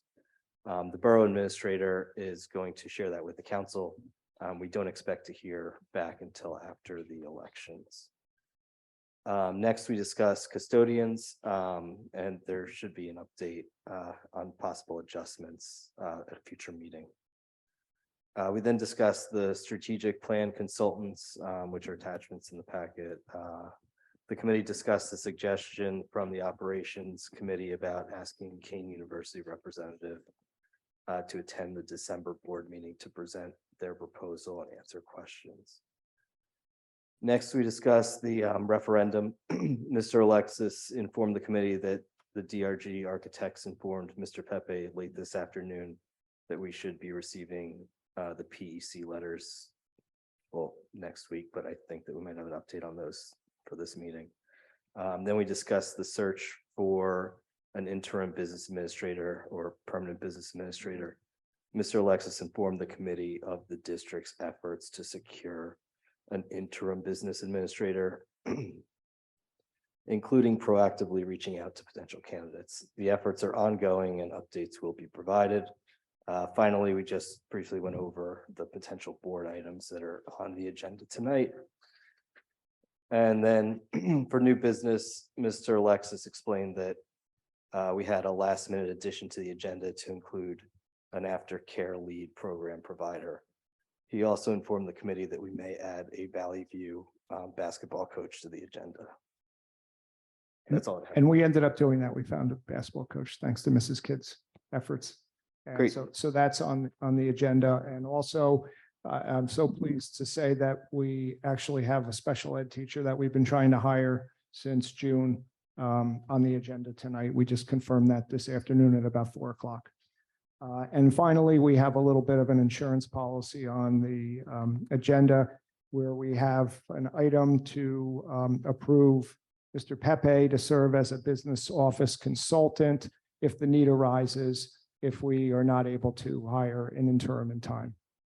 So he's graciously agreed to do that, and we have that on the agenda just to make sure we don't have any gaps in service. Great, thank you, Kevin and George. Rich, can you please give the Operations Finance Committee report? Yes, we had a Operations and Finance Committee meeting on Wednesday, October 26th. Present myself, Mr. Barbell, Mr. Ingracia, Mr. McDonald, Mr. Alexis, and Mr. Pepe. We discussed student transportation update. Mr. Pepe, since this was a little while ago, I will defer to you to give the current status of it. Sure, I checked in anticipation of that coming up tonight. I checked with First Student, who's the vendor that's been successful in providing the last 2 routes. They don't have someone ready yet, but they believe they may have 1, possibly 2, and we only need 2 more drivers at this point for the possibly the following week. I don't want to set a date yet, but they have people in the pipeline. They had somebody pass the test, but they had someone else from their organization resign. So that's why they didn't have someone for us for next week, or they would have. But there's still more coming. Okay, thank you. We then discussed the secretary hours for the secretaries who address transportation concerns by phone, Bayberry 8 AM to 4:30 PM. Two secretaries with staggered schedules, Valley View 7:30 to 4. Two secretaries with staggered schedules, and the board office 8 AM to 4 PM, one secretary. We then discussed the referendum and the contingency of having a special meeting in the event the PEC letters were not received in time for this meeting. Thankfully, we did receive the PEC letters and they're on the agenda. The referendum questions are on the agenda tonight. Same discussion about the school resource officer that Mr. McDonald just gave an update on. And the same discussion on strategic planning that Mr. McDonald just gave an update on. There was no new news on shared services agreement, Phillips Field lease. Thank you. Thank you, Rich. Joe, can you please give the ad hoc referendum committee report and the policy report? Sure, but on the ad hoc committee report, I believe we provided an update the last meeting. Should I? We did. If you, I'll it's just fine. give another update, if just in the event that we didn't have it in the last time. So for the ad hoc committee update, that was on Tuesday, October 11th at 6 PM. Myself, Ms. Harvey, were in attendance with Mr. Alexis, as well as members of the school community groups and members at large. Ms. Harvey opened up the discussion with reading of the mission statement for the ad hoc committee. And then discussion began on ongoing efforts in preparation of the referendum. We discussed the referendum status, as mentioned by Mr. Buccarelli. The PEC letters are now in place. At the time, they were not. So we understood that they'd be forthcoming. Then discussion moved towards the education of the school community and the community at large about the referendum and providing information about the referendum. A large portion of the discussion was focused on the website, making the website more user-friendly and attempting to really highlight the referendum information for easy access. Then finally, the meeting dovetailed into other community outreach discussions, events, presentations to simply get the word out about the referendum, educate individuals in the community, allow questions to be asked. As a reminder, the ad hoc committee is for that purpose, to have the community engagement as initially established. And the only thing we were waiting for are the PEC letters to now have a more definitive date for the referendum. And some of these educational sessions and learning sessions and other posted information will now be made available more so. You want me to do policy? Okay. Policy committee meeting was held on Tuesday, November 1st at 5:30. Myself, Ms. Amadeo, Ms. Marad, Ms. Harvey were in attendance along with Mr. Alexis and Mr. Toda. Thank you, Mr. Toda. She actually helped me out a great deal in going through, in large part, the policies we covered. The first was revised policy 5111, which is on the agenda tonight for first reading, which is eligibility of resident, non-resident status of students. In essence, a paragraph was included within this policy, which simply provided the administration the ability to accept non-resident students for special needs based upon an evaluation and review that would be on a tuition basis to support the school in terms of anything that the special needs child may need in such event or request, and would be for public school district students only. What was added to the policy, as Mr. Toda explained, was simply language offering that opportunity. Previously, the language in the policy simply restricted it unnecessarily because the statute does not require it. The second discussion point was on the revisiting policy 5561, which is, as Mr. Toda mentioned, the restraint policy. This is an existing policy we have. Part of what the discussion was, as Mr. Toda mentioned, was the discussion with the community members, especially parents of special needs children, and what training and other attributes would be necessary to include restraint as part of the policy. Currently, it simply does not allow it. The rationale for the restraint policy is simply to protect any student from harming themselves or harming others, including other students or teachers, and to have the training and skill set to diffuse such situations. Ongoing discussions will be had, as Mr. Toda explained, with various parent groups to gain comfort and also to circulate the information about the restraint policy in the event it's decided to move forward to allow it. And then lastly, second reading on the agenda tonight is the harassment, intimidation, and bullying for approval, which is a mandatory policy.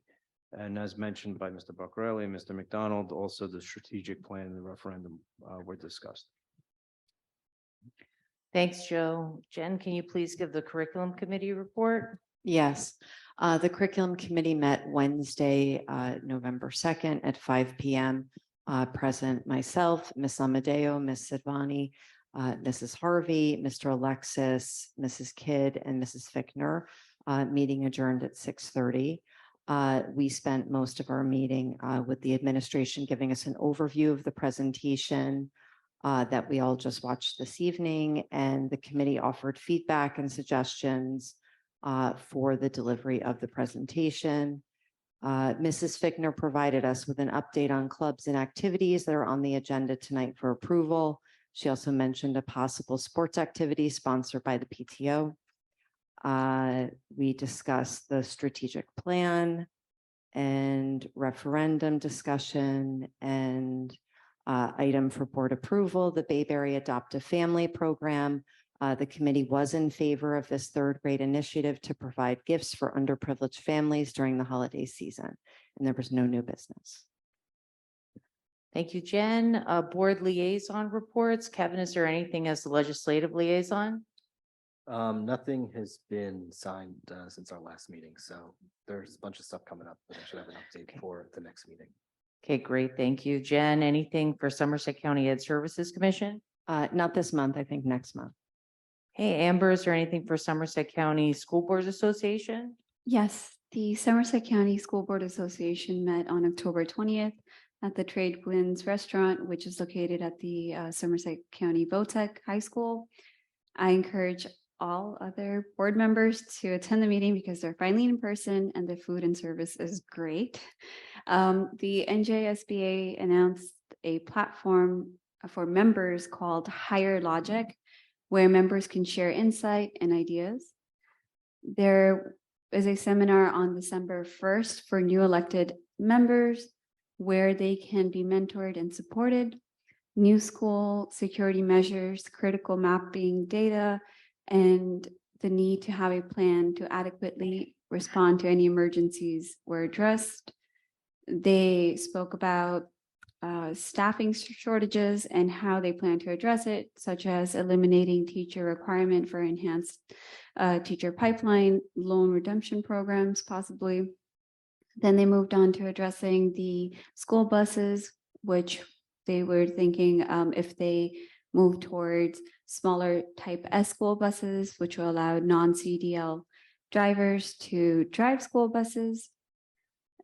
Then the American Rescue Plan pursuant to COVID response, which is like $1 billion for more money towards schools, especially mental health service programs, school-based setting help, and school mental health programs. Then there was a presentation from the New Jersey Department of Education where they talked about preparedness and emergency planning, school security is everyone's responsibility. And if you see something, say something, especially as a parent. If you're driving by and you see, let's say, your doors open, call the school, let them know that, this seems odd, or if someone's parked outside, any of that. Then they spoke about swatting, which is going on in New Jersey right now, where people are making calls that are fake, an emergency to see how many people would actually show up on October 25th alone. I'm sorry, September 25th alone, where there were 14 schools were called. And then they talked about that there are university hospital bleed control kits that cost $130 approximately, but they were they're meant to be spread out throughout the schools, and that every single teacher should be trained in how to use a tourniquet, which would be available in classrooms. The kits have quick clot, EMS rolled gauze, and hyphen vest chests. The Department of Education, they said that they would come out and actually assess and work with local first responders and your police department to really assess the needs of the school district and school as a whole. They're not saying that that's how you have to implement it, but just see where we are right now, where other schools are going, and what the first responders need to know. So everyone's kind of working collectively if in the event that there is anything, but they again come out free of charge to make those assessments.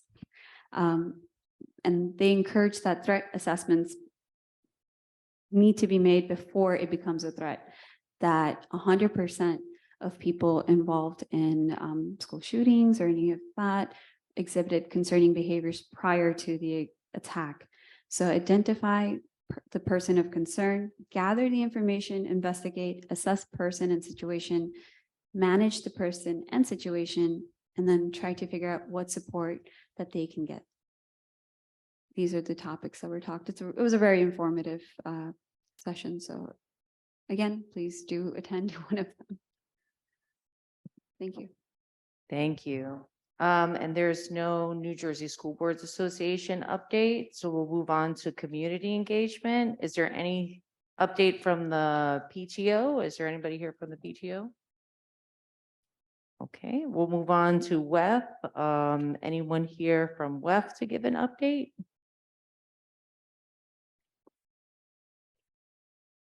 Hi, Gina Cucchiata. My voice sounds like this because of Trunk or Treat, just to let you know how amazing an event this was. I want to thank everybody who came out, and for those who weren't able to come out, that you reached out to let me know that you wanted to be there and put in support.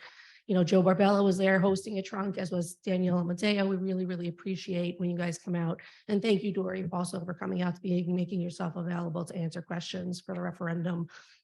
A lot of people in the community have been asking about it, so I thought it was very helpful. We're appreciative of that. You'll be happy to know, and I am thrilled to tell you, that we raised over $4,100 at Trunk or Treat, which means we had over 400 students at Trunk or Treat. And I could tell you it was Bayberry, Valley View, and even the high school, thanks to my oldest daughter, Gianna, who was soliciting her friends to be there, even though she paid for their wristbands. The Corner family in kindergarten won the Best Trunk Award. They were the Jurassic Park trunk, and they put their child, who was a kindergartner, actually in the trunk and would growl at the families as they walked by. And Miss Fickner, who was very kind to be available all day Saturday, our judge, found that fascinating and awarded them best prize, which was, thanks to Water and Wine, a $100 gift card for dinner, which made them obviously very happy. I will tell you, this is truly like one of my favorite events. There's so many happy people there. I can attest to it. I went to the Halloween party, which is also another phenomenal thing that class parents were able to go to at Bayberry after the parade. And when I walked in, one of the students who I gave a wristband to, because I was, again, working the table, which I sound like this, when I walked in and she saw me, she threw her arms up and said, "The party can start." Nothing makes me happier than making kids happy. So if you haven't been, you need to come. And if you're hosting a trunk, you have to ratchet it up, because people are already telling me about these grand plans they have for trunk or treat for next year, which is our 10th anniversary celebration. So exceptional stuff. We will be giving pizza to our first responders. They were all there supporting us, EMS, fire, and police. They're all fabulous, and we appreciate that. The teachers hosted an Under the Sea trunk, which was incredible, and the kids loved. And we delivered 2 large trays of dessert platters to Bayberry, to the teachers and staff, to thank everybody for always coming out to support us. The much awaited ice cream party, subject to Ms. Fickner's approval, of course, will be November 16th. And the kids are besides themselves for a little Dixie cup. And we really can't make them any more happy than they are, but we're going to try a little bit more. And it's a great thing.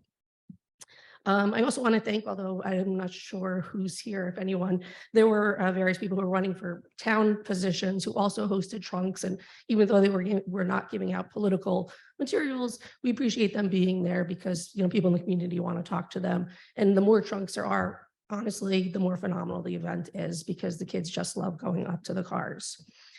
Separately, I'm sure everyone in town knows about the Watchung Scarecrow Stroll, our first year that was held by the township. There are a bunch of different parts of the township that went into organizing that event. WEF had a scarecrow there. I'm sure everybody saw it. It was the school bus. We won first prize. WEF gets props. And then November 18th, we'll be hosting Friendsgiving at Valley View here in this very room. We will transform this into a magical Friendsgiving feast, complete with all of the paper products, and about 80 pizzas for all of the students, staff, and anyone who happens to be in the building that day.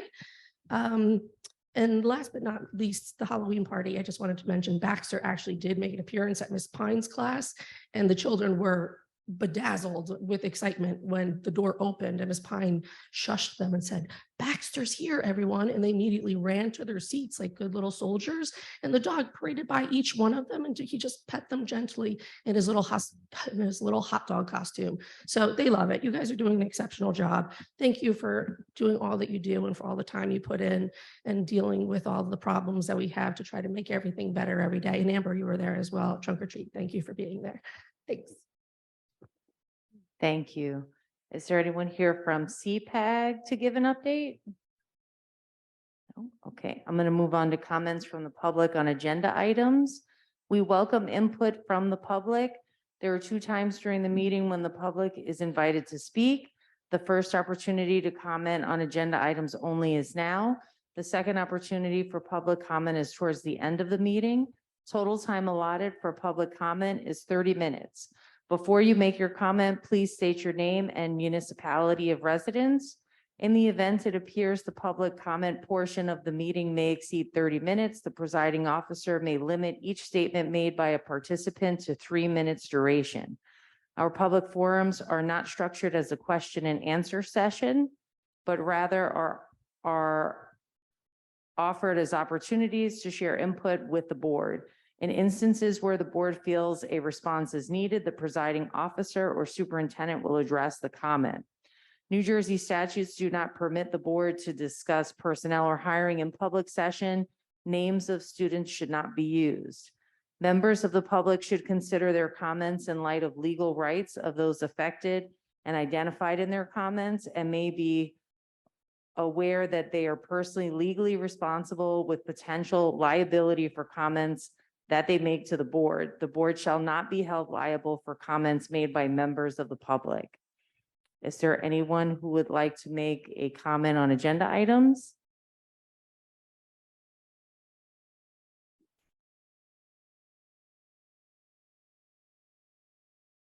Gina Cocchiata, Standing Grade Drive. I'll be super quick. Rich, I want to thank you for your explanation at the beginning with respect to the budget. I thought it was very helpful and spot on. My other Rich, I can't believe you're leaving us. I'm very sad to have learned this evening. Thank you for everything that you've done. You've been a great partner to work with, and I appreciate it. And maybe you'll stay, just saying. And finally, with respect to the academics that we were talking about earlier, I just want to give a shout out to for all of our teachers. I've had a phenomenal experience with all of our teachers here, but this year in particular, Miss Pine is exceptional as always. My twins come home every day excited to report back every single thing that happened during the day. And Miss Urbano on a daily basis floors me. She finds for every lesson she teaches, she performs 3 assessments to make sure every child in the classroom understands it. And each of the assessments are for her to know whether or not each child understands it. And in order to pass the lesson, you have to get a ticket. And whether or not the kids love the tickets, I don't know, but my Gemma's meeting her challenge. So we're very happy that she's coming home happy as well. So I think the teachers are doing a phenomenal job. Thank you. Okay, I'll move on to action items. Amber, can you please move the administrative items? I move administrative items. A1, approve minutes of previous meetings. A2, accept school security drill report. A3, approve 2022-2023 CUSAC district performance review. A4, approve settlement agreement. A5, approve parental contracts for student transportation retroactively. Is there a second? Second, Kevin. Is there any discussion? I would just appreciate a quick look at A3, the CUSAC District Performance Review.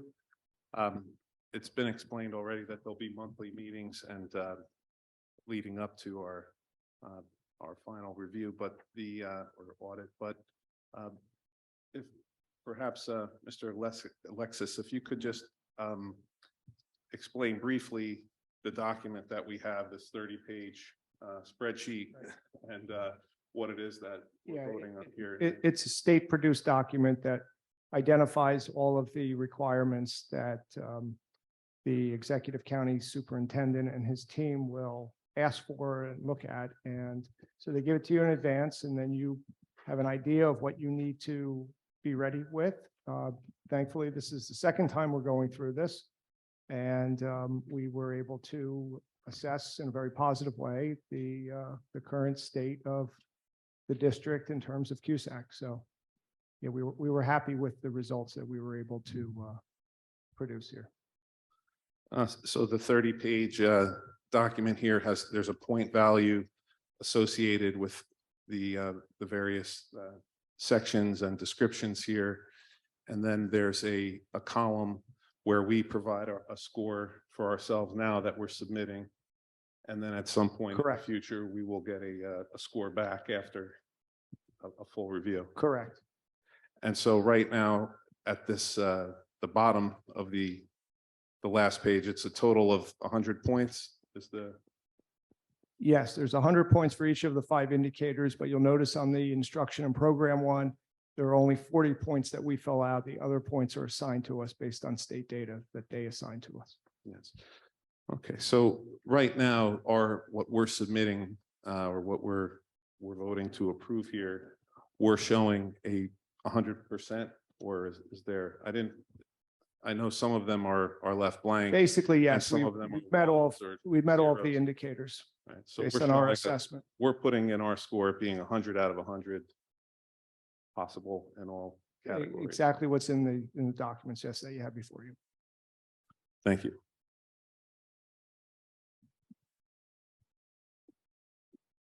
Can we have a roll call, please? Ms. Amadeo, Yes. Mr. Barbella, Yes.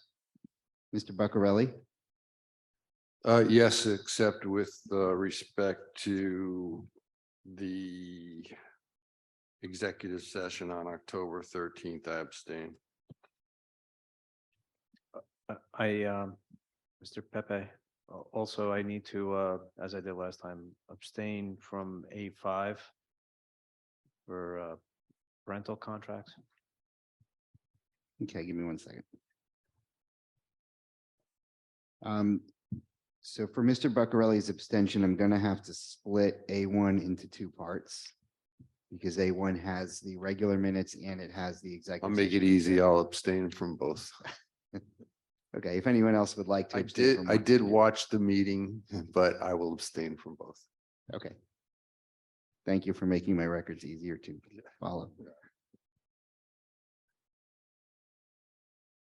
Ooh, and very conveniently, we have an abstention on the first one and the last one, so I don't have to break up the numbers so much. Okay, we're up to Mr. Ingracia. Yes on A1, yes on A2, abstain on A3, yes on A4, and yes on A5. All right. Mr. McDonald, Yes. Mrs. Murad, I will do exactly what Mr. Buccarelli did, abstain from A1 and yes to everything else.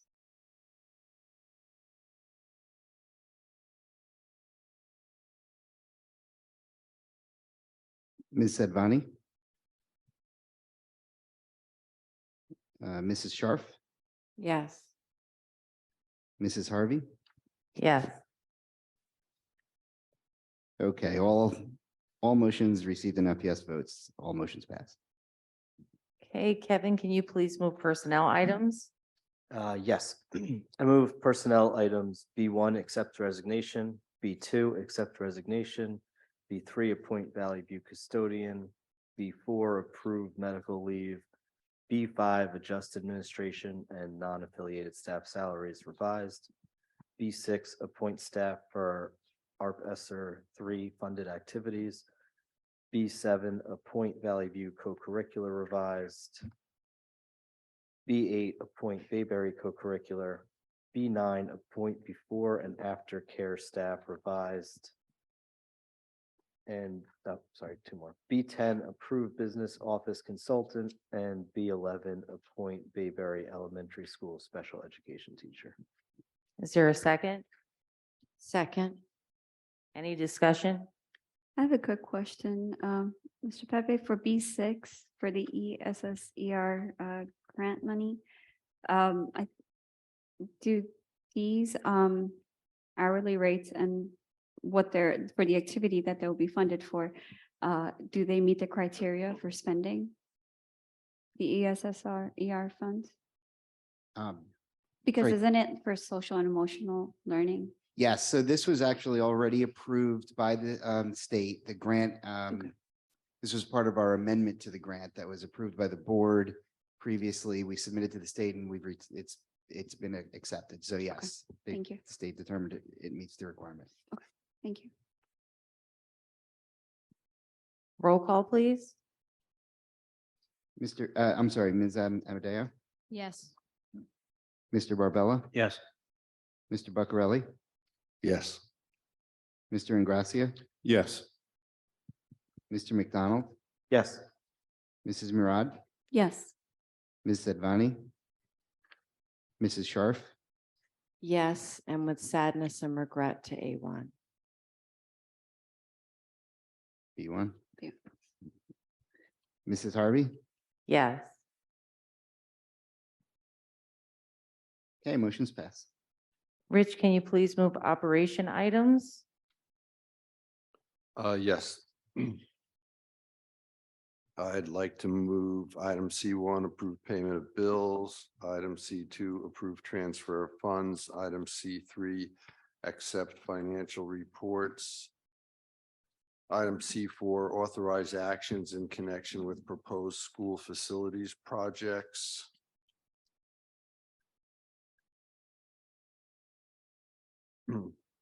C5, approve transportation jointure with Watchung Hills Regional High School. C6, approve joint transportation agreement with Morris Union Jointure Commission. C7, appropriate 2021-22 revised state aid. C8, authorize submission of comprehensive maintenance plan. C9, authorize submission of ESEA carryover amendment. C10, approve services providers revised, and C11, approve professional travel and related expenses. and C12 approved professional travel and related expenses. The first one being revised from July 21st. Is there a second? Second. Any discussion? Yes, I have a quick question.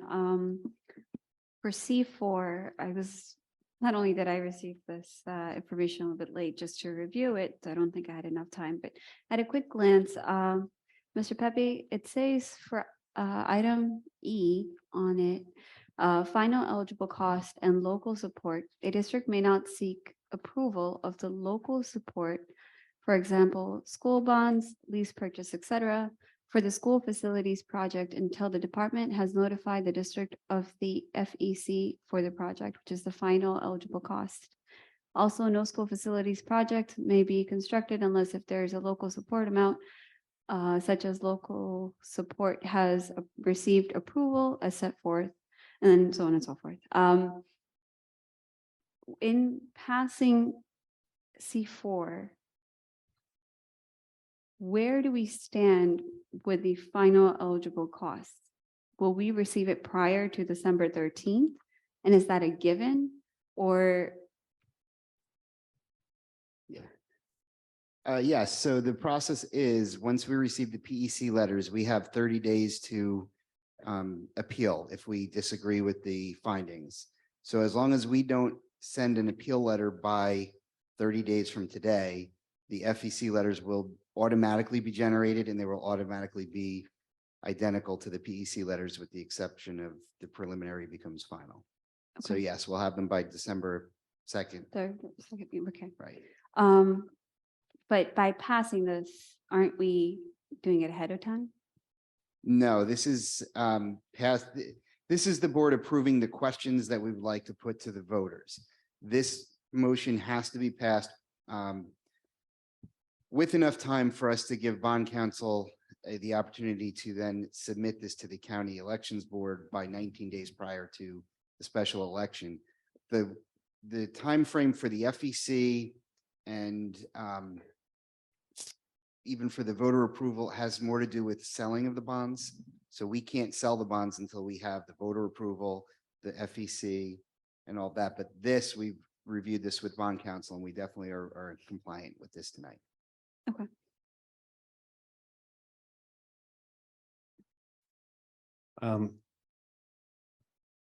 I just want to take a moment to explain that I will be voting no on C4 and also on C8.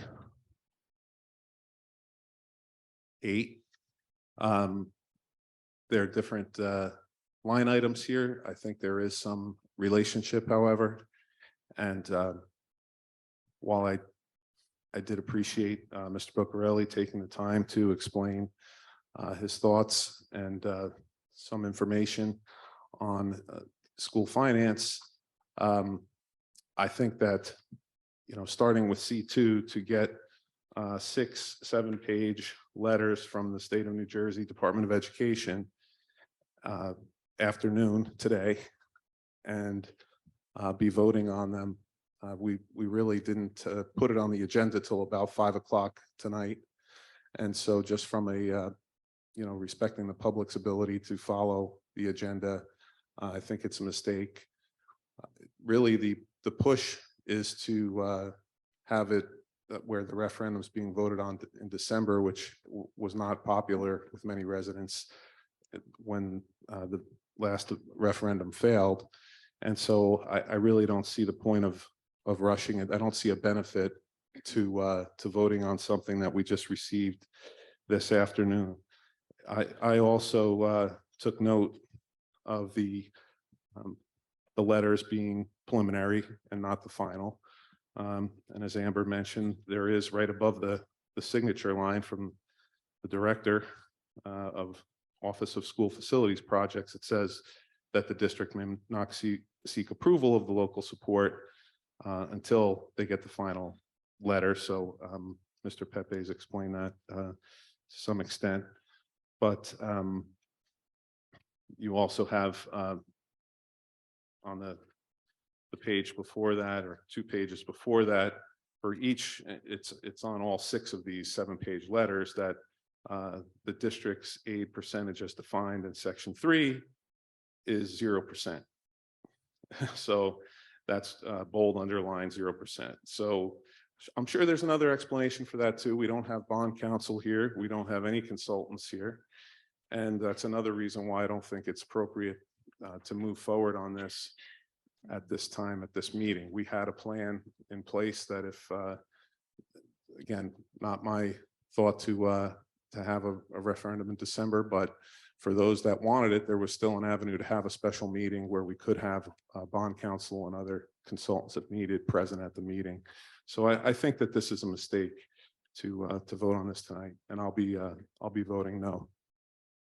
Regarding C8, there is a form to be filled out that goes to the state, and that is the purpose of that is to confirm that we're meeting our minimum requirements for maintenance.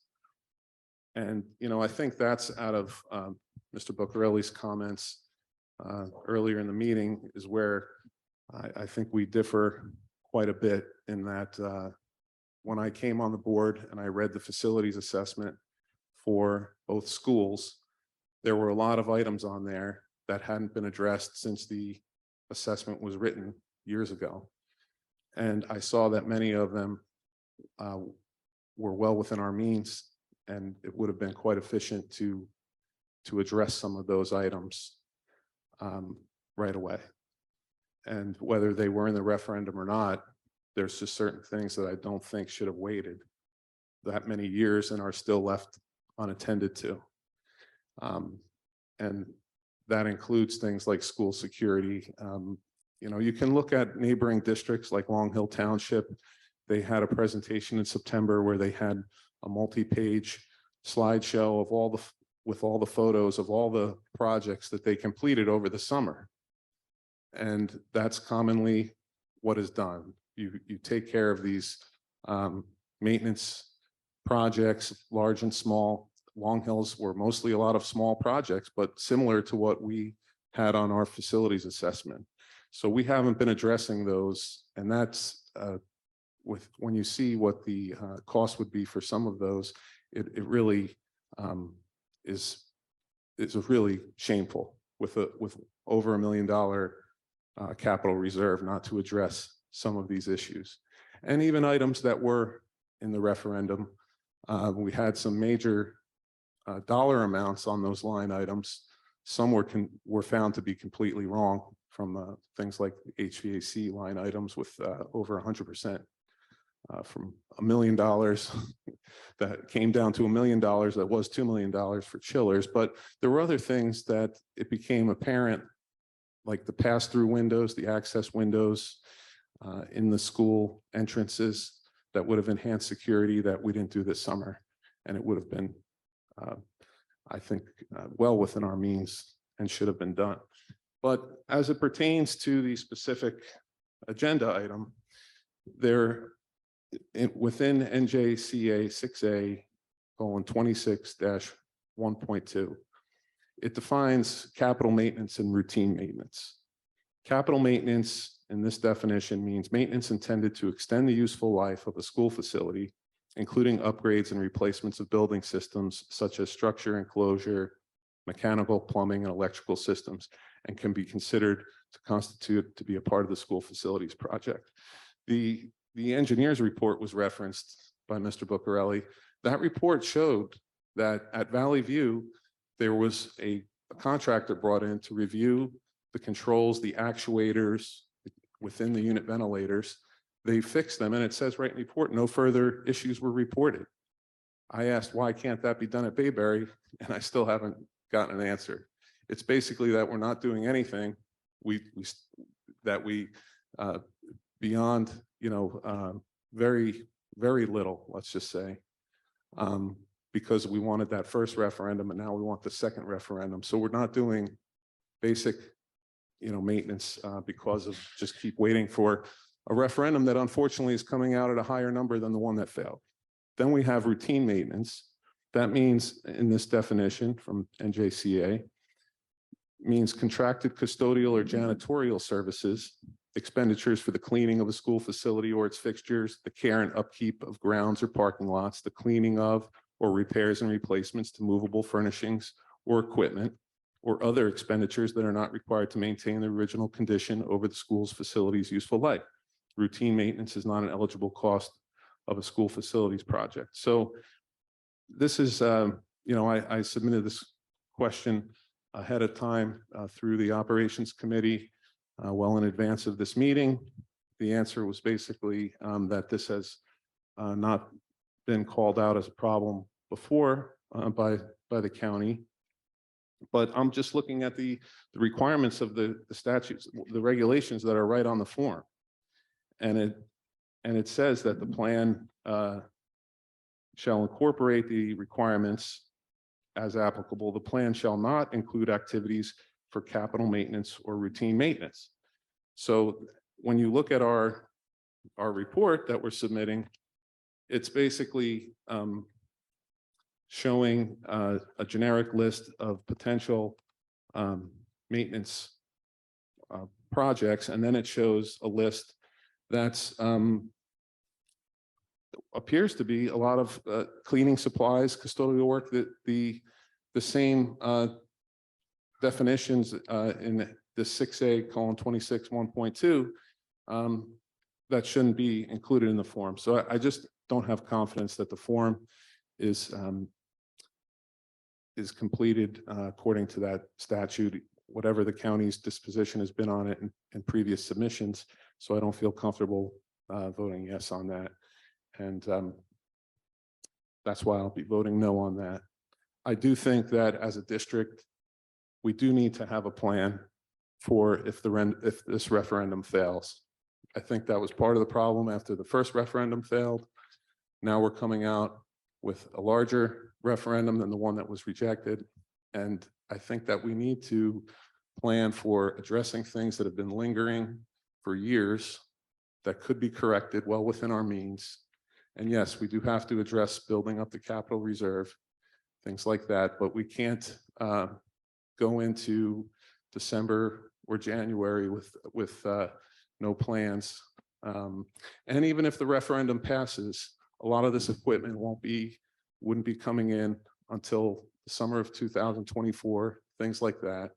And so we really need to, I think, change our attitude, or change how the operations committee has been handling the decisions regarding maintenance of both our schools. Thank you.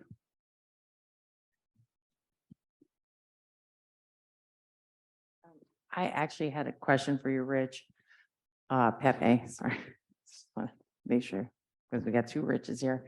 I don't believe C4 is the first time that I have seen that. I believe this was provided to us last month, correct? Well, the only thing that is added now are the actual dollar amounts. So the total amount of projects that were found eligible is just about 95%, which is comparable to the last referendum. So the only thing that was added to it was just the financial information. Correct. And then I know you spoke to bond counsel today with the information for C4. And even though they aren't here tonight, as our business administrator, are you confident with the information provided to us today in C4? Absolutely, yes. Thank you. Any other discussion? Roll call, please. Ms. Amadeo, Yes. Mr. Barbella, Yes. Mr. Buccarelli, Yes. Mr. Ingracia, On C1, yes. C2, yes. C3, yes. C4, authorizing actions in connection with proposed school facilities projects, specifically the bond proposal questions number 1 and 2. No? C5, yes. C6, yes. C7, yes.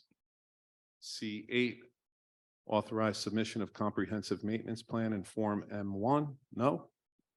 C9, yes. C10, yes. C11, yes. C12, yes. And that's all. Thank you. Thank you, Mr. McDonald. Yes. Mrs. Murad, Yes to everything except C4, just because I have not had enough time to review it. Everything was sent to me and updated, I think at like 2 o'clock and then 5:48. So no, so just to clarify, Aye. was that no or abstain? that's a no. No, thank you.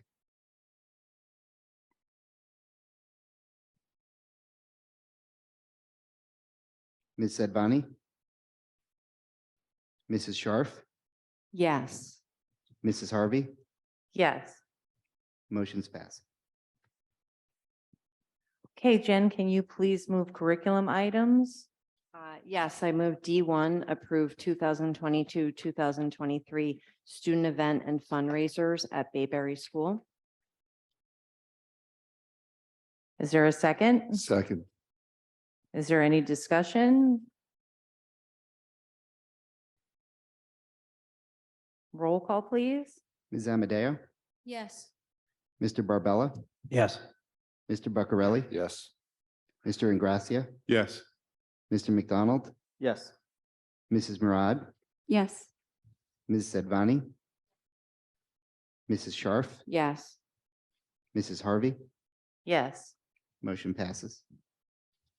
Okay, Joe, can you please move policy items for us? Sure. Move E1, approve policy for second reading and adoption. E2, approve policy and regulation for first reading. Is there a second? Second. Any discussion? Yes. As far as E2, the policy 5111, P and R says there's the packet that's being handed out as attachment 13. Just would like to clarify, there's a 7-page packet for eligibility of resident, non-resident students that's shown as mandatory. And then there's a second, the regulation that's attached to that. That's the 21 pages that's attached to that. And I think the, they're marked with an M when they're mandatory, but then we can revise them. And so it seems like the only revision that I've heard or seen is that the on page 11 of 21 within the regulation, item E has the non-resident students, and the board will not accept non-resident students except non-resident special education students to be placed on an out-of-district tuition basis by another public school district. I recall this was being discussed some months ago as a possibility, and that before moving forward with the policy, it would be brought to the operations committee to review what the budget impact would be of a policy like this. So it just seems like this one revision that wasn't mandatory is now not going through the operations committee. And my concern would be we haven't had any discussion of what tuition basis really means. And so until we know, we're just, it's just speculation. If that means we have an average cost per student for tuition, that's a rough number of, a certain number. And then that's what that student pays. But then what if the services that are received are over $100,000 or something like that? So is that your question, Mr. Ingracia? Well, yeah, I think that's really. You just want to know if there's a financial impact I to want to know the policy? One, if the operations committee has now, it's been decided that we will no longer have an opportunity to discuss this policy before it's gone through. And secondly, so that's where we could discuss this, and I think it should go through the operations committee. But if you wanted to provide more information at this time, I think it would be of interest to Sure, to I all think board members and the public. either the Can you superintendent address or that, Joe Mr. can. Pepe? Sure. Typically, the way these arrangements work, this is it's only a win. So there are zero additional costs because the students are going to only be accepted if it's a program we already provide and have space in it. So for example, if we have an autism class, the autism class can hold up to a certain number of students. Just to make the math easy, let's say it's 5 students. If we have 2 of our own students here and we are able to accept 2 additional students from someplace else, that serves 2 purposes. First of all, the same costs for running that class exist, but we get the tuition. So that's a benefit financially. And second, it's even more importantly, a benefit for the students who now have more peers to interact with during instruction. It also gives instructors and our teachers an opportunity to work students in pairs and groups better. If there are additional costs, I think what your concern is about things like related services and one-to-one aid maybe for an individual or some additional therapy. Those costs would all be borne by the district sending the child. So we wouldn't, if there are any additional costs, that would all be part of the arrangement that the tuition would include. Yeah, what I'd like to add to that as well is that this provides the option, not the requirement, meaning that the policy and regulations mandatory, but what was in the existing policy and regulation is a restriction from accepting out of district public school students with the special needs. This just simply provides the flexibility. So there's no right or guarantee of placement within the district. There would have to be a review of Mr. Toda, appropriate teachers, the administration, the superintendent, to determine if the fit for the child is appropriate. And then as Mr. Pepe mentioned, what also needs to be taken into consideration are the associated costs, which would be borne by the other district. So it simply removes restrictive language that was added to the existing policy and regulation and gives the district the flexibility to perform a review upon request. My understanding also from discussion with Mr. Toda and Mr. Alexis is that historically there hasn't been a large inquiry about it generally, irrespective of the existing policy and regulation. And there are, of course, other limitations. So even if we would want to accept a certain student into the program, if it was a good fit, we would still need to meet the requirements as Mr. Pepe mentioned about class sizes, resources.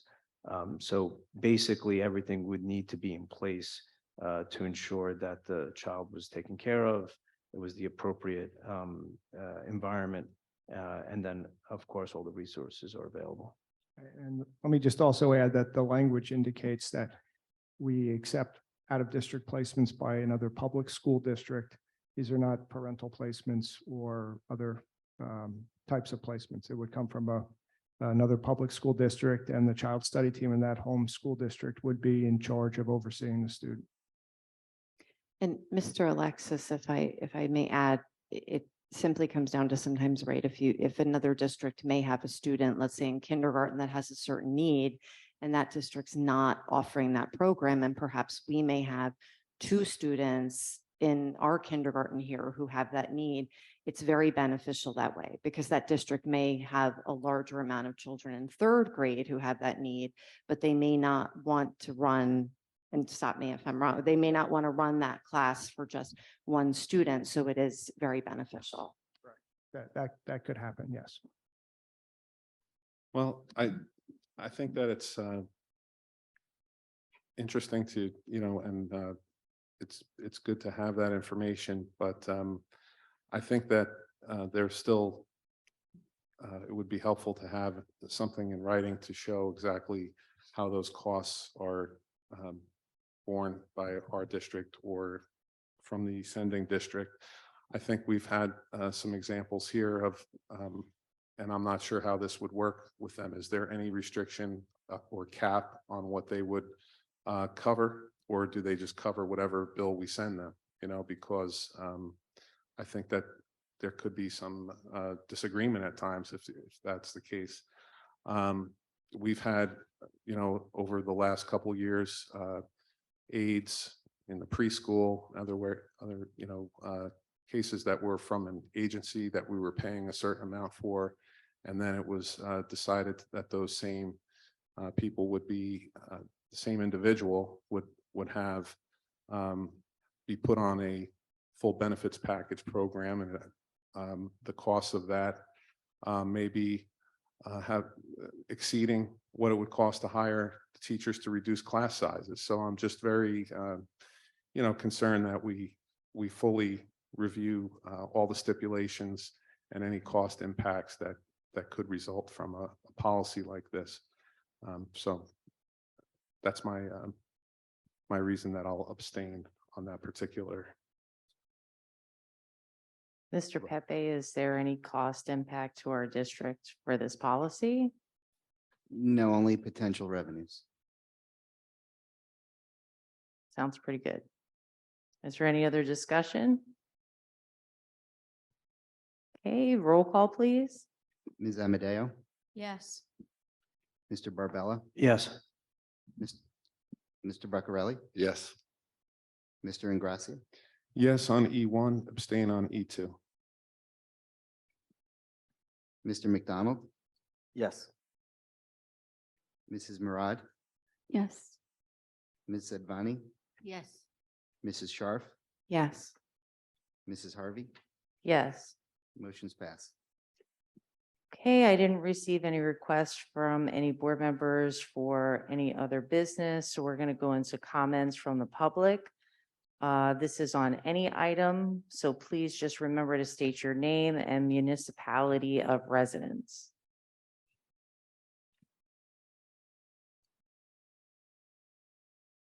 Okay, seeing no one coming up, can I have a motion to adjourn?